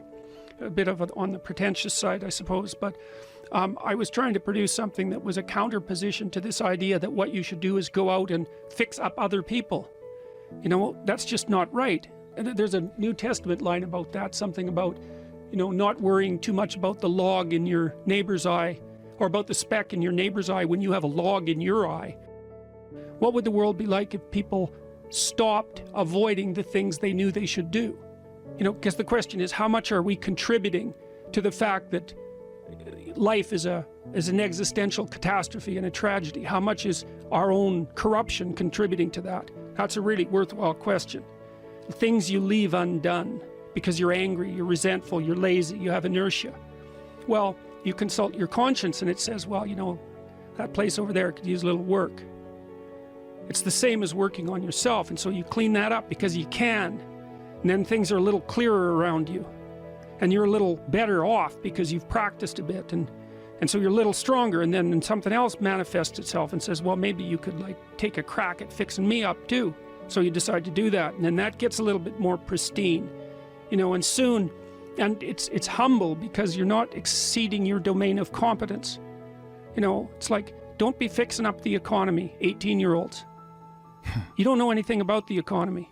It's a massive, complex machine beyond anyone's understanding, and you mess with it at your peril. So, and can you even clean up your own room? No. Well, you should think about that. You should think about that. What could you do to improve yourself? Well, let's step one step backwards. The first question might be, why should you even bother improving yourself? And I think the answer to that is something like, so you don't suffer any more stupidly than you have to. And maybe so others don't have to either. It's something like that. You know, like there's a real injunction at the bottom of it. It's not some casual self-help doctrine. It's that if you don't organize yourself properly, you'll pay for it, and in a big way, and so will the people around you. Now, and you could say, well, I don't care about that, but that's actually not true. You actually do care about that, because if you're in pain, you will care about it. And so you do care about it, even if it's just that negative way, you know. It's very rare that you can find someone who's in excruciating pain who would ever say, well, it would be no better if I was out of this. It's sort of, pain is one of those things that brings the idea that it would be better if it didn't exist along with it. It's incontrovertible. So you get your act together so that there isn't any more stupid pain around you than necessary. Well, so then the question might be, well, how would you go about getting your act together? And the answer to that, and this is a phenomenological idea too, it's something like, look around for something that bothers you and see if you can fix it. So now you think, well, let's say you go into you can do this in a room. It's quite fun to do it just when you're sitting in a room, like a room, maybe your bedroom. You can sit there and just sort of meditate on it and think, okay, if I wanted to spend 10 minutes making this room better, what would I have to do? And you have to ask yourself that, right? It's not a command, it's like a genuine question. And things will pop out in the room that you know, like there's a stack of papers over there that's kind of bugging you, and you know that maybe little order there would be a good thing, and you know, there's some rubbish behind your computer monitor that you haven't attended to for like 6 months, and the room would be slightly better if it was a little less dusty and the cables weren't all tangled up the same way. And like, if you allow yourself just to consider the expanse in which you exist at that moment, there'll be all sorts of things that'll pop out in it that you could just fix. And you know, I might say, well, if you were coming to see me for psychotherapy, the easiest thing for us to do first would just be to get you to organize your room. You think, well, is that psychotherapy? And the answer is, well, it depends on how you conceive the limits of your being. And I would say, start where you can start. You know, if something announces itself to you, which is a strange way of thinking about it, as in need of repair, that you could repair, then, hey, fix it. You fix 100 things like that, your life will be a lot different. You know, I often tell people too, fix the things you repeat every day, because people tend to think of those as trivial, right? You get up, you brush your teeth, you have your breakfast, you know, you have your routines that you go through every day. Well, those probably constitute 50% of your life. And people think, well, they're mundane, I don't need to pay attention to them. It's like, no, that's exactly wrong. The things you do every day, those are the most important things you do. Hands down. All you have to do is do the arithmetic. You figure it out right away. So 100 adjustments to your broader domain of being, and there's a lot less rubbish, and there's a lot less rubbish around, and a lot fewer traps for you to step into. And so that's in keeping with Jung's idea about erasing once you've got your mind and your emotions together, and once you're acting that out, then you can extend what you're willing to consider yourself and start fixing up the things that are part of your broader extent. Now, sometimes you don't know how to do that. So you might say, imagine you're walking down Bloor Street and there's this guy who's like alcoholic and schizophrenic and has been on the streets for 10 years. He sort of stumbles towards you and, you know, incoherently mutters something. That's a problem. And it would be good if you could fix it, but you haven't got a clue about how to fix that. You just walk around that and go find something that you could fix, because if you muck about in that, not only is it unlikely that you'll help that person, it's very likely that you'll get hurt yourself. So, you know, just because while you're experiencing things announce themselves as in need of repair doesn't mean that it's you right then and there that should repair them. You have to have some humility. You know, you don't walk up to a helicopter that isn't working and just start tinkering away with it. You have to stay within your domain of competence. But most of the time, if people look at their lives, you know, it's a very interesting thing to do. I like the idea of the room, because you can do that at the drop of a hat. You know, you go back to where you live and sit down and think, okay, I'm going to make this place better for half an hour. What should I do? And you have to ask, and things will just pop up like mad. And it's partly because your mind is a very strange thing. As soon as you give it a name, a genuine aim, it'll reconfigure the world in keeping with that aim. That's actually how you see to begin with. And so if you set it a task, especially, you have to be genuine about it, which is why you have to bring your thoughts and emotions together, and then you have to get them in your body so you're acting consistently. You have to be genuine about the aim, but once you aim, the world will reconfigure itself around that aim, which is very strange. And it's technically true.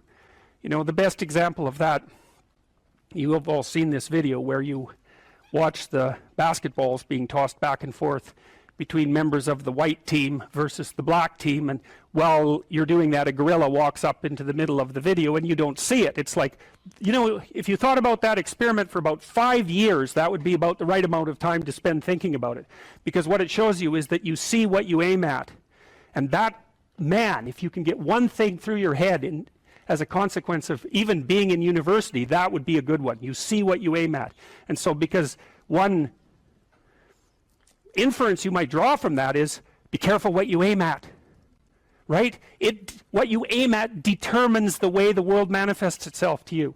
And so if the world is manifesting itself in a very negative way, one thing to ask is, are you aiming at the right thing? Now, you know, I'm not trying to reduce everybody's problems to an improper aim. People get cut off at the knees for all sorts of reasons. You know, they get sick, they have accidents. There's a random element to being, that's for sure. And so you don't want to take anything, even that particular phrase, too far. You want to bind it with the fact that random things do happen to people, but it's still a great thing to ask. Agreeableness is a very difficult personality dimension to understand, I think, partly because it's difficult to dissociate from neuroticism and as well from extroversion. Because agreeable people like you, and so that kind of sounds like extroversion, and disagreeable people sound like they're hard to get along with, and they sort of are, but people who are high in neuroticism are hard to get along with too, and they tend to be volatile and irritable. And so most of the time, if you're engaged in a contentious issue with someone and emotions flare, it usually has more to do with trait neuroticism than with disagreeableness per se.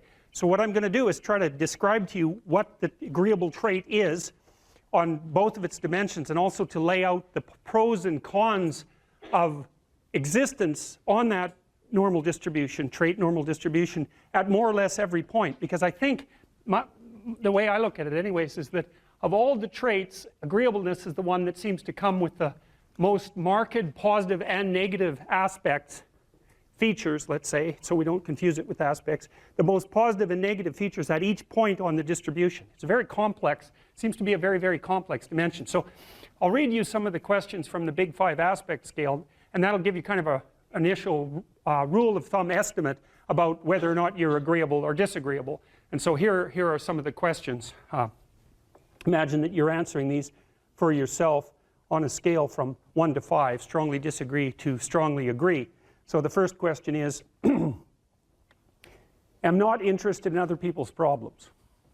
So if you are interested in other people's problems, that tilts you towards agreeableness, and I believe that's agreeableness is divided into compassion and politeness, which also sound like very positive things, right? Because everyone wants to be compassionate and everyone wants to be polite, and so you might say, well, is that a virtue? Are those virtues, with the other end being actually negative, to be not compassionate, not polite? It's certainly worded that way, and that's actually a mistake, because we know that these traits are normally distributed, roughly speaking, right? And that means that there has to be positive and negative features at every single position on the distribution. And so to make the presupposition, for example, that being extroverted is being better than being introverted, or that being emotionally stable is necessarily better than being neurotic, is to make a confusion of moral obligation with trait position.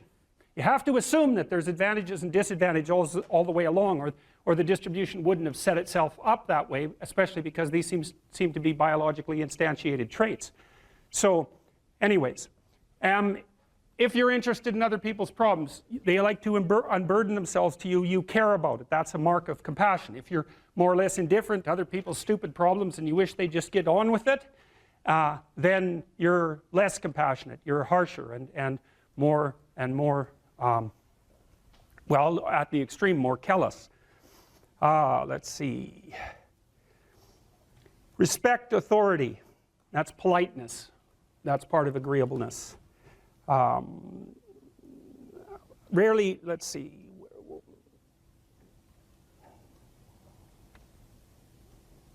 Feel others' emotions. Compassion. Inquire about others' well-being. Compassion.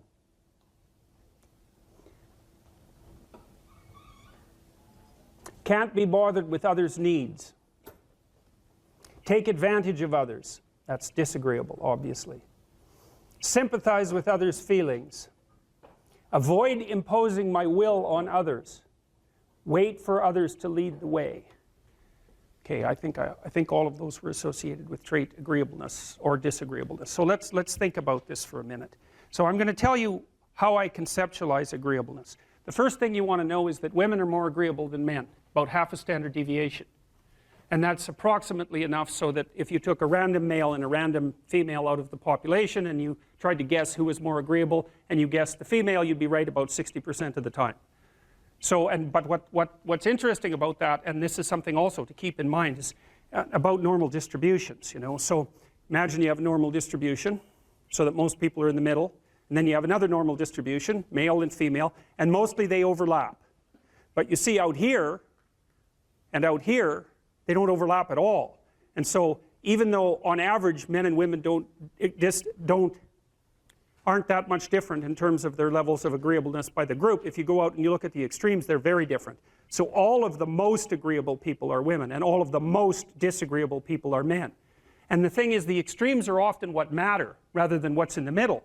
And so one of the ways that's reflected in society, by the way, is there's way more men in prison. And the best personality predictor of being imprisoned is to be low in agreeableness. It makes you callous. Now you might think, well, what's the opposite of compassion and politeness? And the answer to that is, I think it's best sort of conceptualized as a trading game. So let's say that we're going to play repeated trading games. And if you're very agreeable, then you're going to bargain harder on my behalf than you're going to bargain on your own behalf. Whereas if you're very disagreeable, you're going to do the reverse. You're going to think, I'm in this trading game for me, and you're going to take care of your own interests. Where an agreeable person is going to say, no, at best this is, at worst this has to be 50-50, but I'd like to help you every way I can. Okay, now so you kind of understand that. Now the advantage to being agreeable then is that you're good in teams and you're very much likely to give other people credit. The downside of being agreeable is that you're not very good at putting forward your own interests. And so one of the things that predicts salary across time, for example, is agreeableness, and it predicts it negatively. And so it's part of the reason why women get paid less than men. And this is something for the women in the class to really listen to. Because how you get paid across time depends on a very large number of things, right? It depends on your skills and your abilities and your position.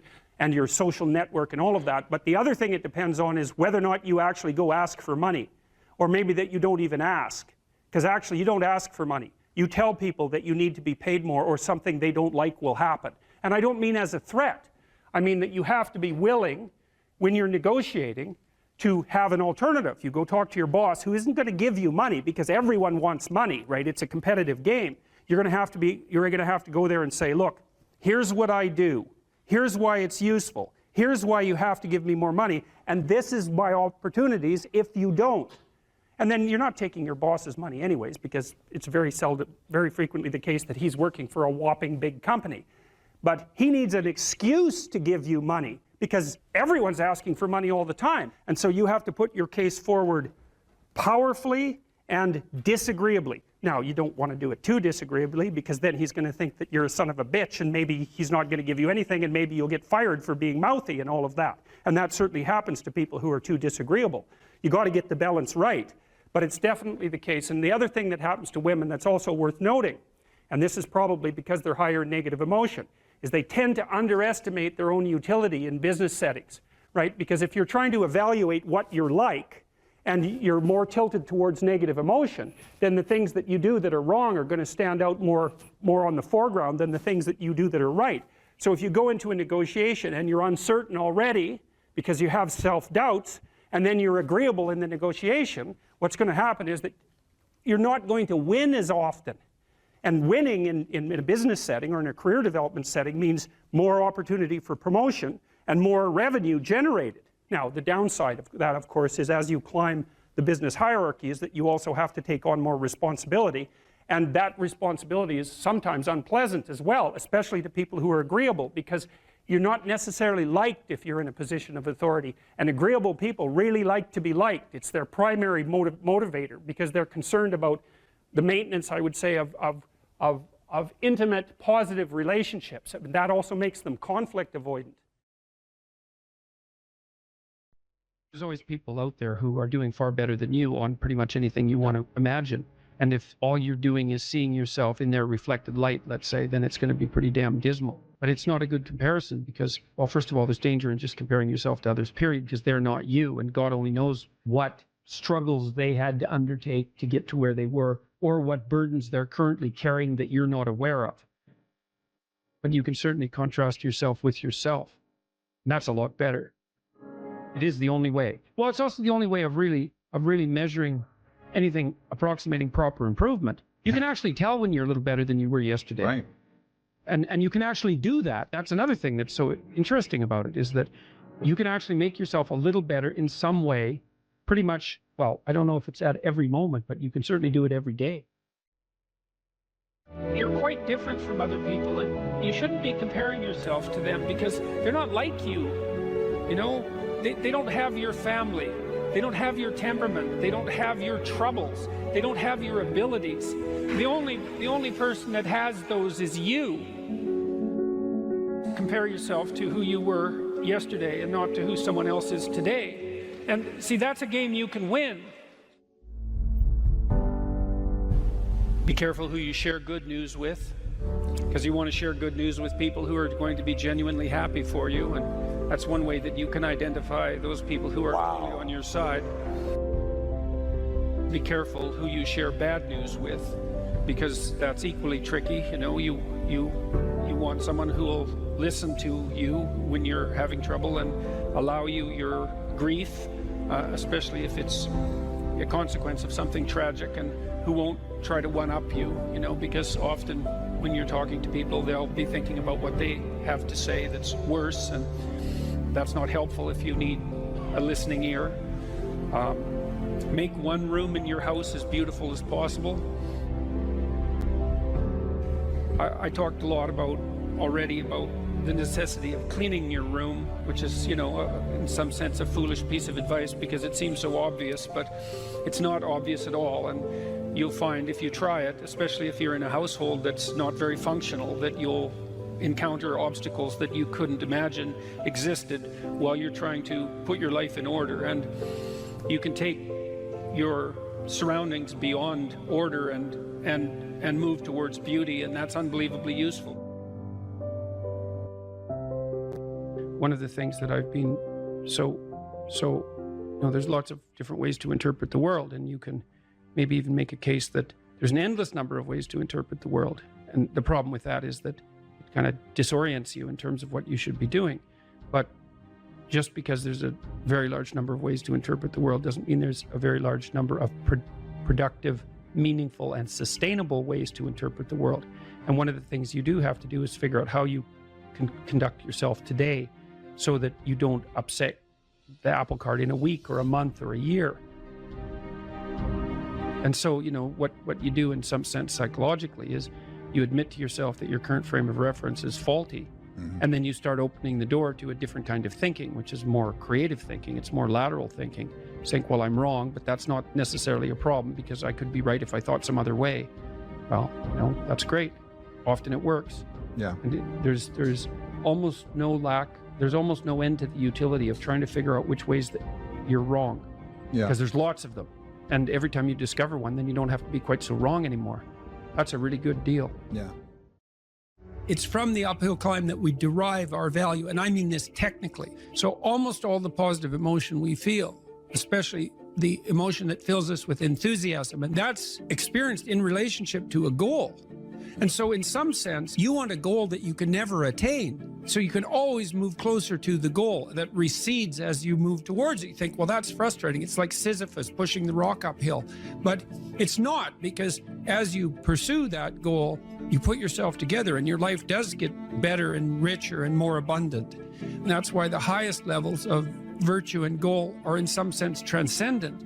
You want them to be above everything you're doing so you can continually move towards something that's more sublime and better. That's what you are. You're here to live, not to sleep. And the problem with the vision of Mai Tais on the beach is that, well, first of all, that's a vision of drug-induced unconsciousness. Second, it's only going to work for about a week. Third, you're going to be a laughingstock in a month and depressed and aimless and goalless. You want a horizon of ever expanding possibility. And so it does happen to people because they've staked their soul on the attainment of an instrumental goal. And it can be a pretty high order goal, but then you think, now I'm there, now what?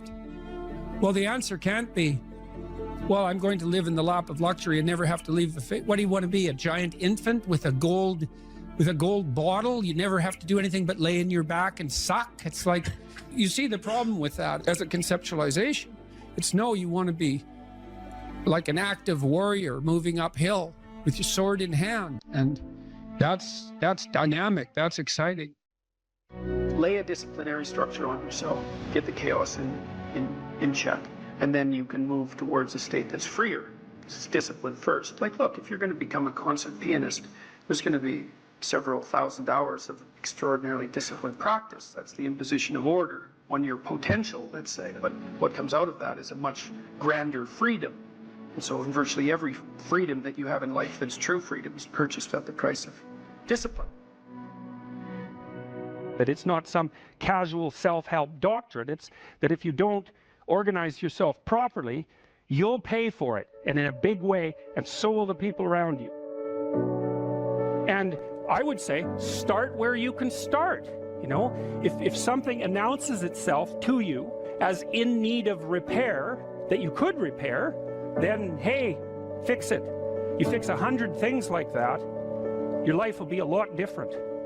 I often tell people too, fix the things you repeat every day, because people tend to think of those as trivial. You get up, you brush your teeth, you have your breakfast, you have your routines that you go through every day. Well, those probably constitute 50% of your life. And people think, well, they're mundane, I don't need to pay attention to them. It's like, no, that's exactly wrong. The things you do every day, those are the most important things you do, hands down. People are afraid of the truth because often if you reveal it, it causes conflict in the moment. Telling the truth is definitely an adventure. Seeking for sure, but also telling. Another way of going about it is to just say what you think and see what happens. That's an adventure because you don't know what the outcome is going to be. So look, there's this old idea that it's necessary to have faith in the truth. And so here's a way of thinking about that. Someone asks you a question and you might think, well, here's the outcome I want, and so here's how I'm going to answer that question. So that's one way of approaching it. But another way of approaching it is, You ask me a question, I'm going to think about the answer, and I'm just going to tell you what I think. And it doesn't matter what the outcome is, because I'm willing to see what the outcome will be, predicated on the idea that there isn't a better outcome than the one that truth produces. Even if it's harsh and terrible in the short term, and sometimes it is, it's like there isn't a better way of doing it. Now, you might say, well, how do you know that? And the answer is, well, I don't know that. That's why it's an article of faith, because I believe, and I believe this deeply, the being that you produce as a consequence of telling the truth is good, by definition, even though it's harsh and often uncomfortable, because you get in trouble. One of the things that I've really learned recently, or learned to articulate better, is that there's a very tight relationship between aspiration and responsibility. The first question might be, do you need to aspire to something? And the answer is, well, yes, because you have to do something. If you just sit there, you'll die. You can't just sit there. You have to go act out in the world. Okay, so act towards what? Well, that's whatever your aspiration is. You have to have an aim. Okay, well, what should the aim be? Well, it should be something worth doing, let's say. Why do something that you don't feel is worth doing? What do you think's worth doing? Well, if you watch other people and you judge when they're doing something worthwhile, you usually judge them positively if you see that they're taking responsibility, at least for themselves. What, do you want to be completely useless so other people have to take care of you? That's pretty pathetic. And maybe you could get your act together so you're taking care of yourself and your family. And maybe you could even do better than that and take care of yourself and your family and your community. Well, good for you. That's responsibility, and that's an aim.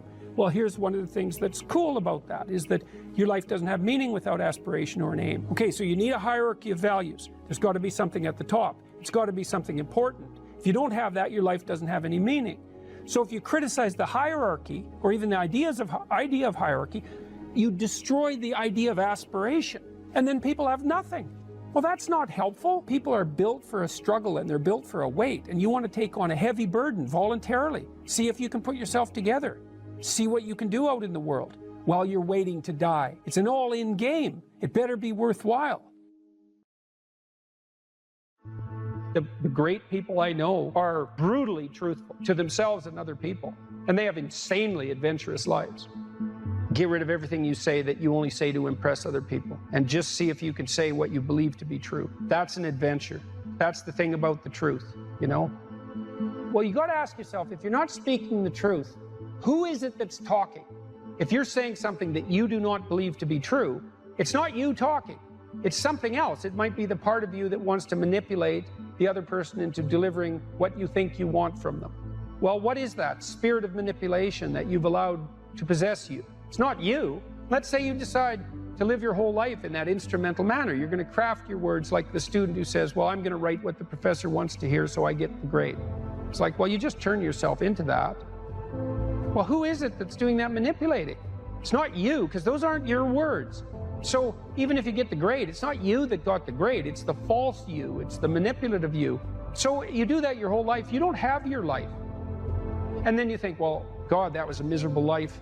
I manipulated everybody. They were so damn stupid. They were sucked in by it. They're all contemptible. Everyone does it, you know, which they don't, by the way.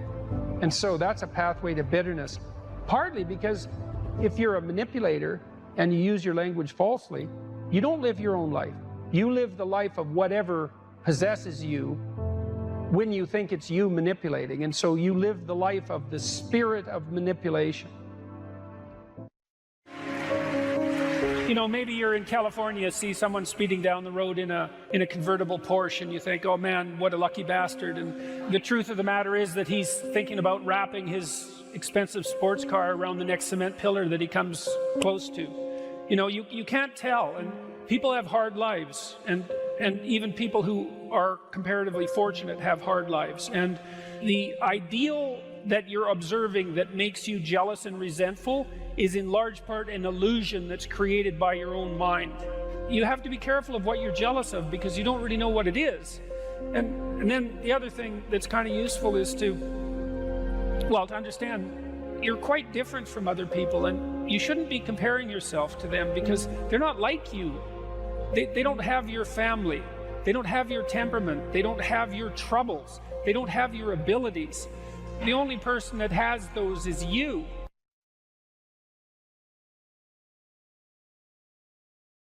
Is there a purpose to our life? And well, that's a hard question. And then if there is a purpose, well, how is it expressed? And then if there is a purpose and our lives are truncated, as they are by death, then how can that purpose have significance? And those are hard questions, but Socrates' experience seemed to be that he had lived enough in his life so that when push came to shove, which it certainly did, he was able to gracefully let it go. And you know, he attested to that with his death. And that's fairly convincing, you know, I mean, that's a fairly convincing argument. And it's one that I find, well, it's hard to tell if I find it exactly credible, but I don't find it incredible. I mean, I certainly have noticed that as I've got older and have done things,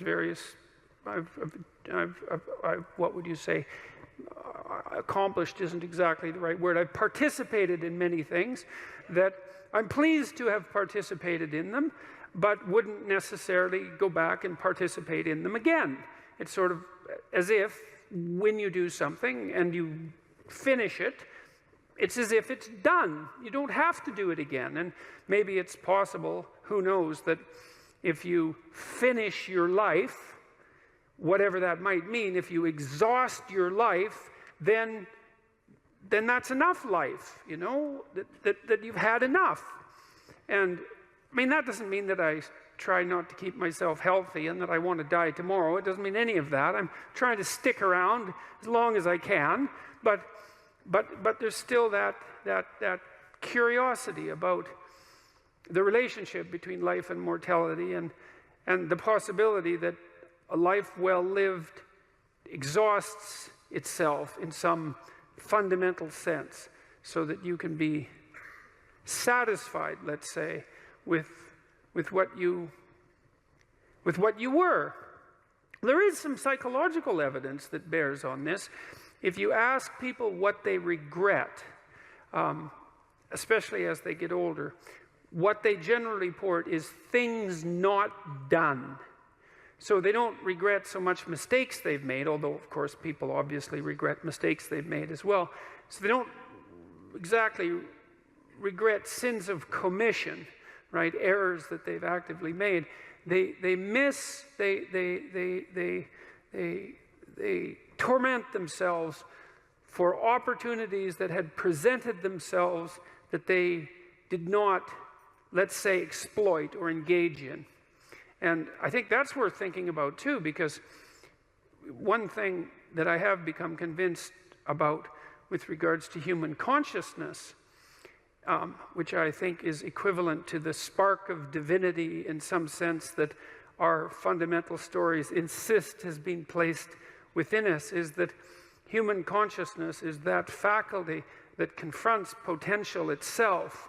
I think there's good neurological evidence for this, by the way, for those of you who are scientifically minded, because we build circuits within us for habitual action that we've practiced many times that seem to run in a very deterministic fashion.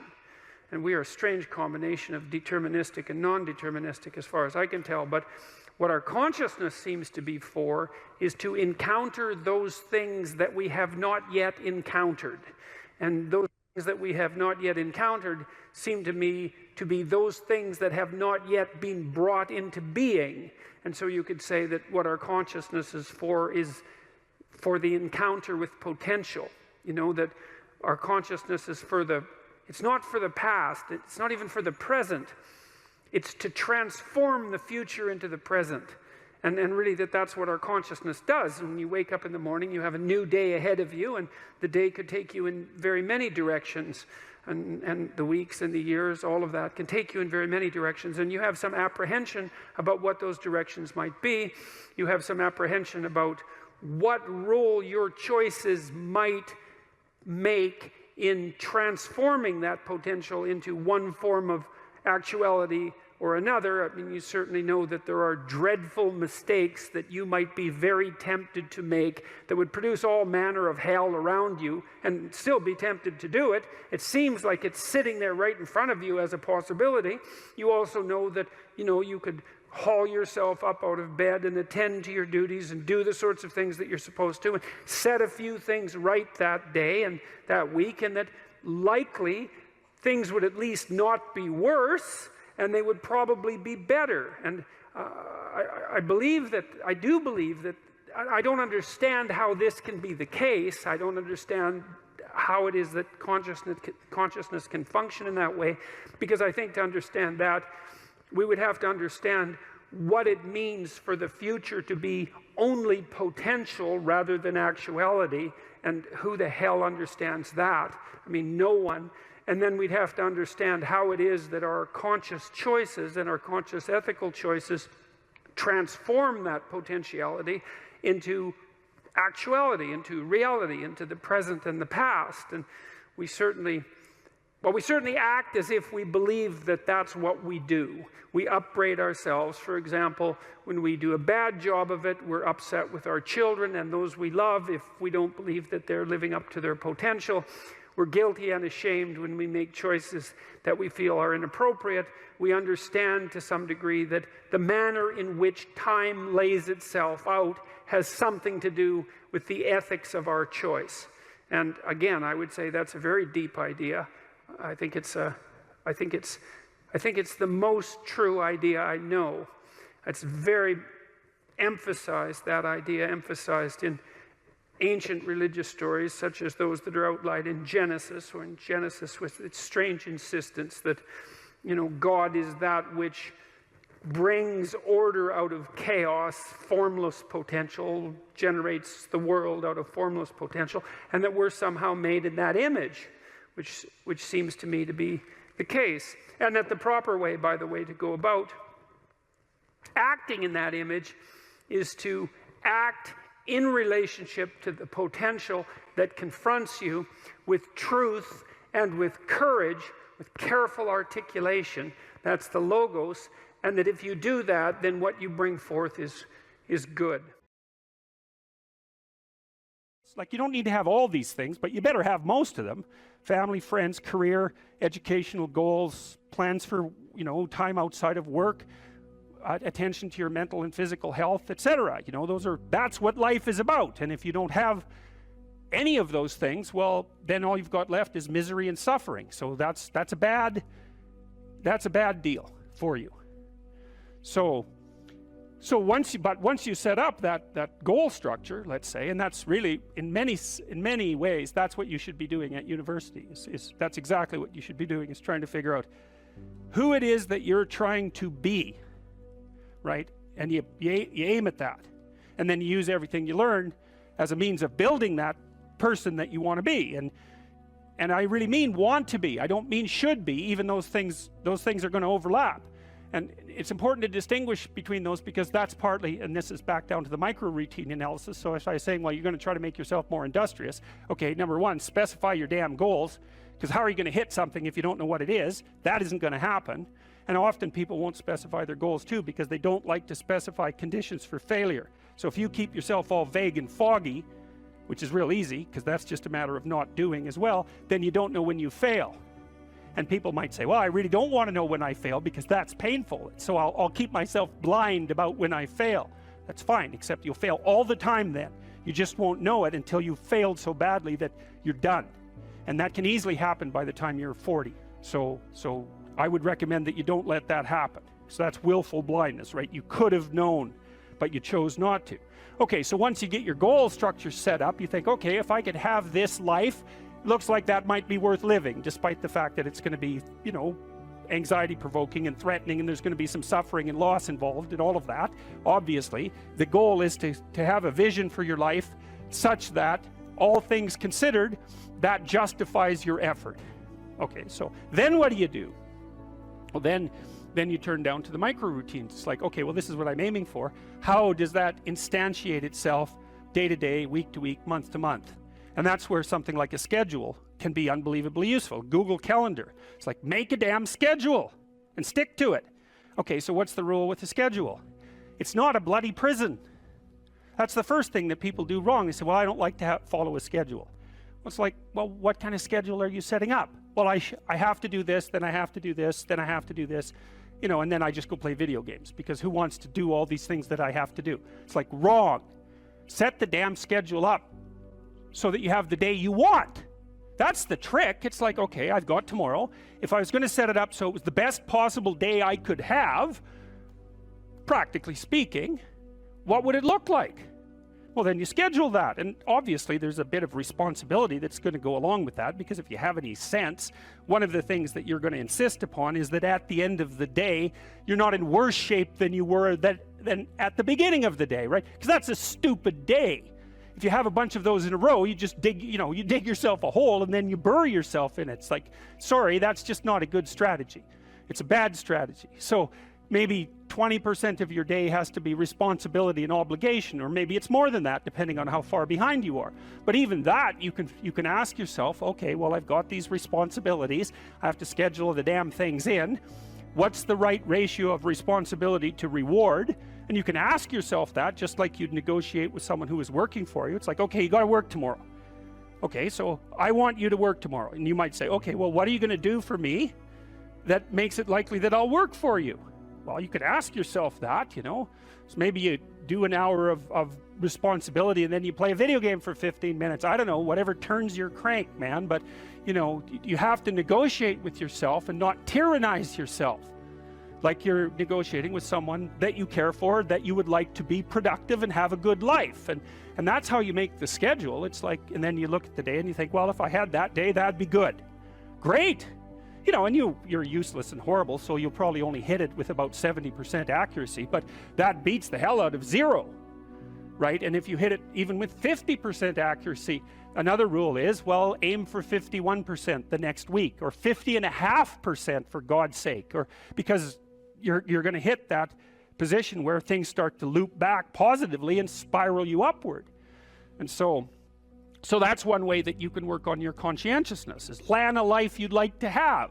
And you do that partly by referring to social norms. That's more or less rescuing your father from the belly of the whale. But the other way you do that is by having a little conversation with yourself about, as if you don't really know who you are, because you know what you're like. You won't do what you're told. You won't do what you tell yourself to do. You must have noticed that. It's like you're a bad employee and a worse boss. And both of those work for you. You don't know what you want to do, and then when you tell yourself what to do, you don't do it anyways. You should fire yourself and find someone else to be. But my point is that you have to understand that you're not your own servant, so to speak. You're someone that you have to negotiate with, and you're someone that you want to present the opportunity of having a good life to. And that's hard for people because they don't like themselves very much. So, they're always like cracking the whip and then procrastinating, and cracking the whip and then procrastinating. And it's like, God, it's so boring and such a pathetic way of spending your time. And you know what that's like, because you probably waste like 6 hours a day. And I think we did an economic calculation about that a while back, right? Your time's probably worth $50 an hour, something like that. I mean, you're not getting paid that now, but you're young. And so this is investment time. And what you do now is going to multiply its effects in the future. So let's say it's $50 an hour, which is perfectly reasonable. So if you waste 6 hours a day, and you are, then you're wasting about $2,000 a week, or about $100,000 a year. So like, go ahead, but that's what it's costing you every hour. And you need to know what your damn time is worth. So let's say it's not $50, it's 30, whatever. Maybe it's 100, it's somewhere in that range. One of the things you should be asking yourself is, when you spend an hour, was that, well, what if I paid someone $50 to have had that hour? And if the answer is no, it's like, well, maybe you should do something else with your time. And it depends on whether or not you think that your time's worthwhile. But the funny thing about not assuming that is, if you assume your time isn't worthwhile, what happens is you don't just sit around sort of randomly in a state of responsibilityless bliss. What you do is you suffer existentially. And so that seems like a stupid solution. Okay, well, so that's another issue in some sense that seems to make the postmodernist critique even more correct. How in the world are you going to extract out a canonical interpretation of something like that? It's like it's not possible. But here's the issue, as far as I can tell. So the postmodernists extended that critique to the world. They said, look, well, a text is complicated enough. You can't extract out a canonical interpretation. What about the world? The world's way more complicated than a text, and so there's an infinite number of ways that you can look at the world. And so how do we know that any one way is better than any other way? And that's a good question. Now, the postmodern answer was, we can't. And that's not a good answer because you drown in chaos under those circumstances, right? You can't make sense of anything. And that's not good because it's not neutral to not make sense of things. It's very anxiety provoking. It's very depressing because if things are so chaotic that you can't get a handle on them, your body defaults into emergency preparation mode and your heart rate goes up and your immune system stops working and like you burn yourself out, you age rapidly because you're surrounded by nothing you can control. It's that's an existential crisis, right? It's anxiety provoking and depressing, very hard on people. And even more than that, it turns out that the way that we're constructed neurophysiologically is that we don't experience any positive emotion unless we have an aim and we can see ourselves progressing towards that aim. It isn't precisely attaining the aim that makes us happy. As you all know, if you've ever attained anything, because as soon as you attain it, then the whole little game ends, then you have to come up with another game, right? So it's Sisyphus. And that's okay, but it does show that the attainment can't be the thing that drives you because it collapses the game. That's what happens when you graduate from university. It's like you're king of the mountain for one day, and then you're like surf at Starbucks for the next 5 years, you know? So, yeah. So what happens is that human beings are weird creatures because we're much more activated by having an aim and moving towards it than we are by attainment. And what that means is you have to have an aim, and that means you have to have an interpretation. And it also means that the nobler the aim, that's one way of thinking about it, the better your life. And that's a really interesting thing to know because, you know, you've heard ever since you were tiny that you should act like a good person and you shouldn't lie, for example. And you might think, well, why the hell should I act like a good person and why not lie? I mean, even a 3-year-old can ask that question because smart kids learn to lie earlier, by the way.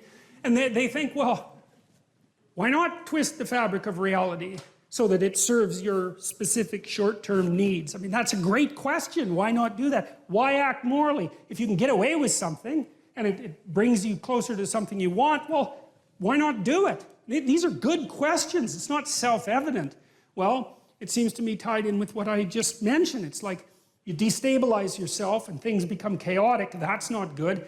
And if you don't have a noble aim, then you have nothing but shallow, trivial pleasures. And they don't sustain you.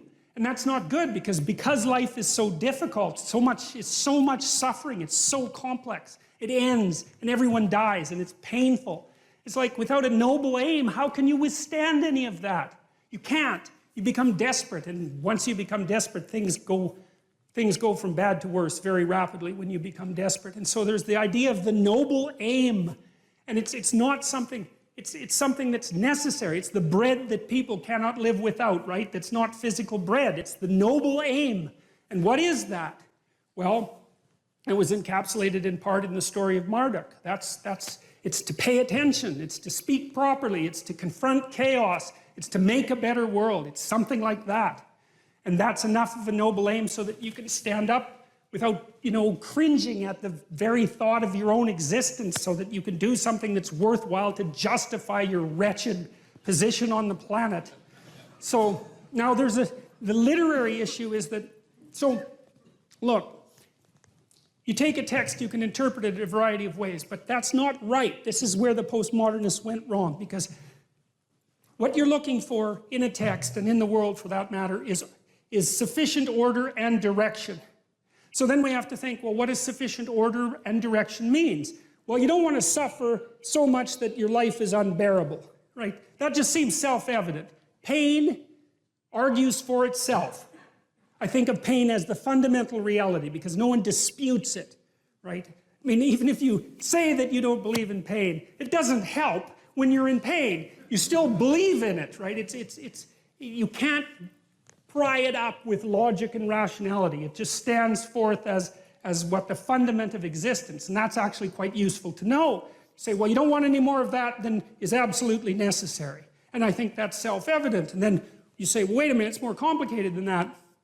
You don't want any more of that that's necessary today, but also not tomorrow and not next week and not next month and not next year. So however you act now, better not compromise how you're going to be in a year, because that would just be counterproductive. That's part of the problem with short-term pleasures, right? It's like, act in haste, repent at leisure. Everyone knows exactly what that means. So you have to act in a way that works now and tomorrow and next week and next month and so forth. And so you have to take your future self into account. And human beings can do that. And taking your future self into account isn't much different than taking other people into account. Right? Because I remember there's this Simpson episode, and Homer downs a quart of mayonnaise and vodka. And he says, Marge says, you know, you shouldn't really do that. And Homer says, that's a problem for future Homer. I'm sure glad I'm not that guy.